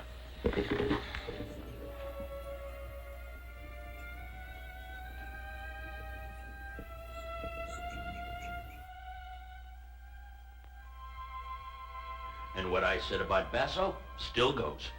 But it's still just an opinion, Ted. I know. But it's still one of the best opinions around. What is it you want me to do? Get rid of him. Good evening, stranger. Lynn, Ted thinks that we should dissolve our business with Basso. It'll make $1 million. It's a nice nest egg for you two. Thanks for the offer. I'm sure I'll never have another like it. What's gotten into that boy?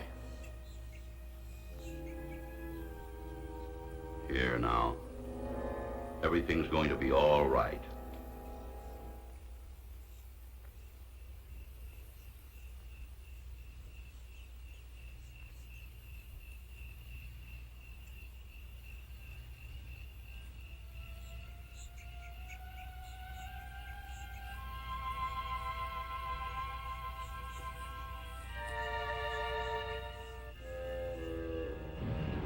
It doesn't matter. We'll be leaving the country tomorrow. I'm not going. You will be going. I'm staying with Ted.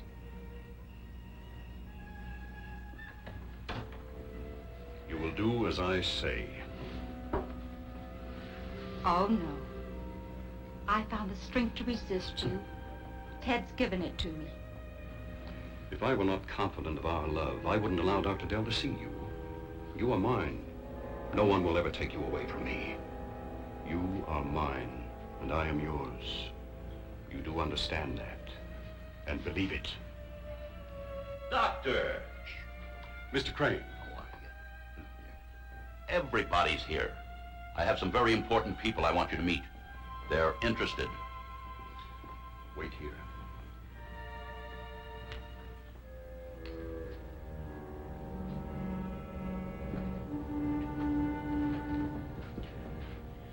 I'm aware that right now you're in his power.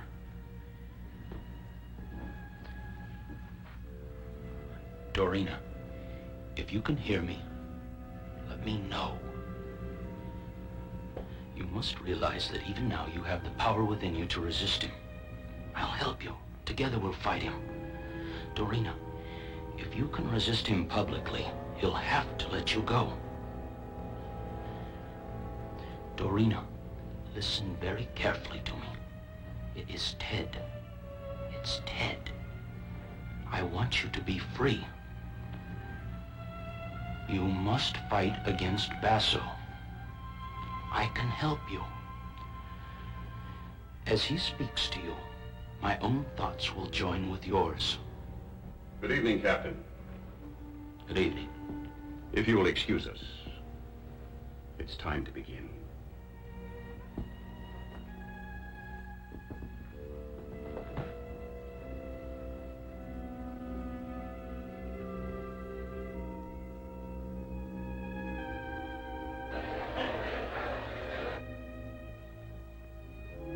May I present Dr. Basso?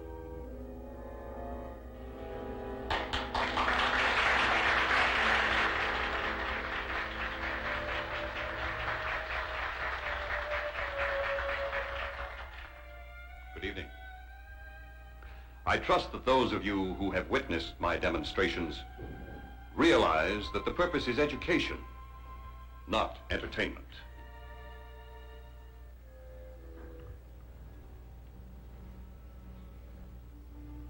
You will close your eyes in a deep, refreshing sleep.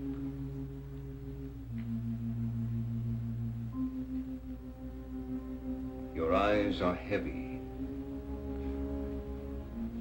You are in a state of complete repose. I will count to 4, and you will close your eyes in sleep.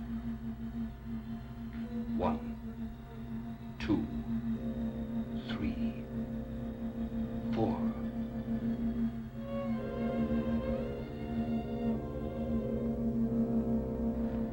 My subject is not herself tonight. She is too tense. You are tense. Relax. Relax.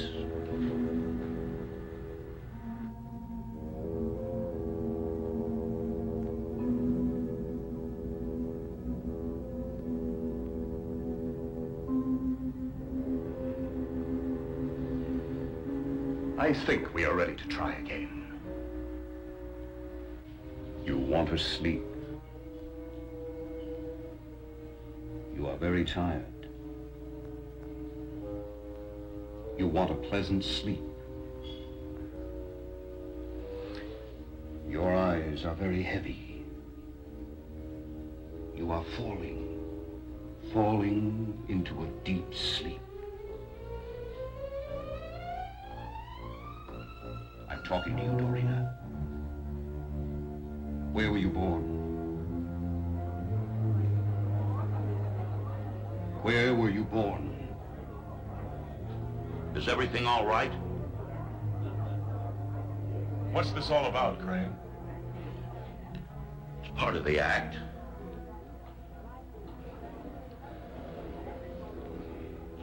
Ladies and gentlemen, my subject is disturbed tonight. Her world is disturbed. I feel a menace to the people of this resort. I urge you all to leave Tanglewood and return to your homes.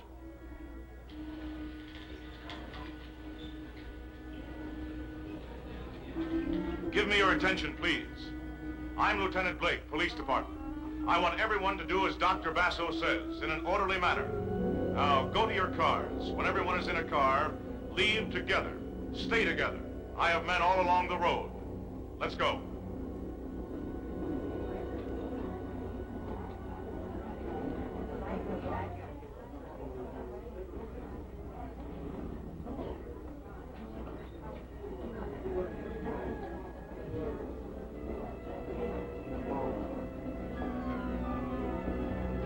Condition 3, I have everyone here organized for convoy to town. Send a car for escort. I'll stay here.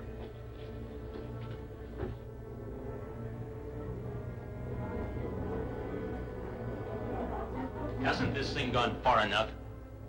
Have it your way. But you remember that I warned all of you. All right, now bring her out of it. Are you ordering me? Bring her out of it immediately. Suppose you get her out of it yourself. You pretend to be the expert.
There he is.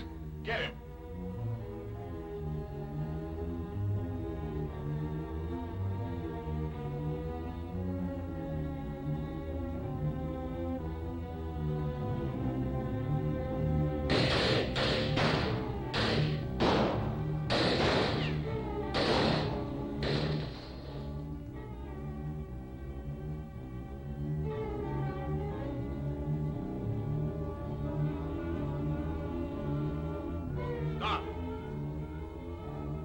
Put her down.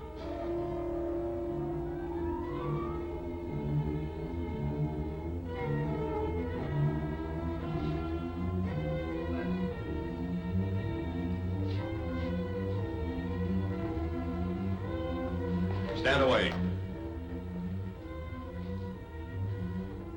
Dorina and I were together, at least in spirit. Your interference made her waver. You killed that spirit. What do you gain by killing me? The worst you can be charged with is accessory to murder. I gain the satisfaction that the one who shattered my world pays for the offense. No! No!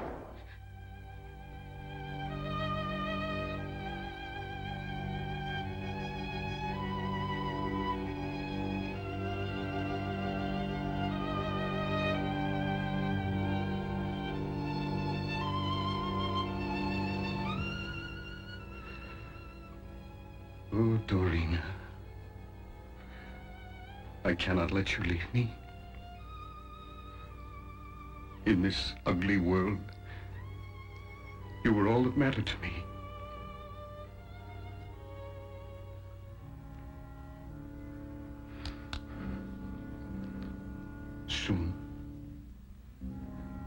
Soon we will be together, in spirit, again.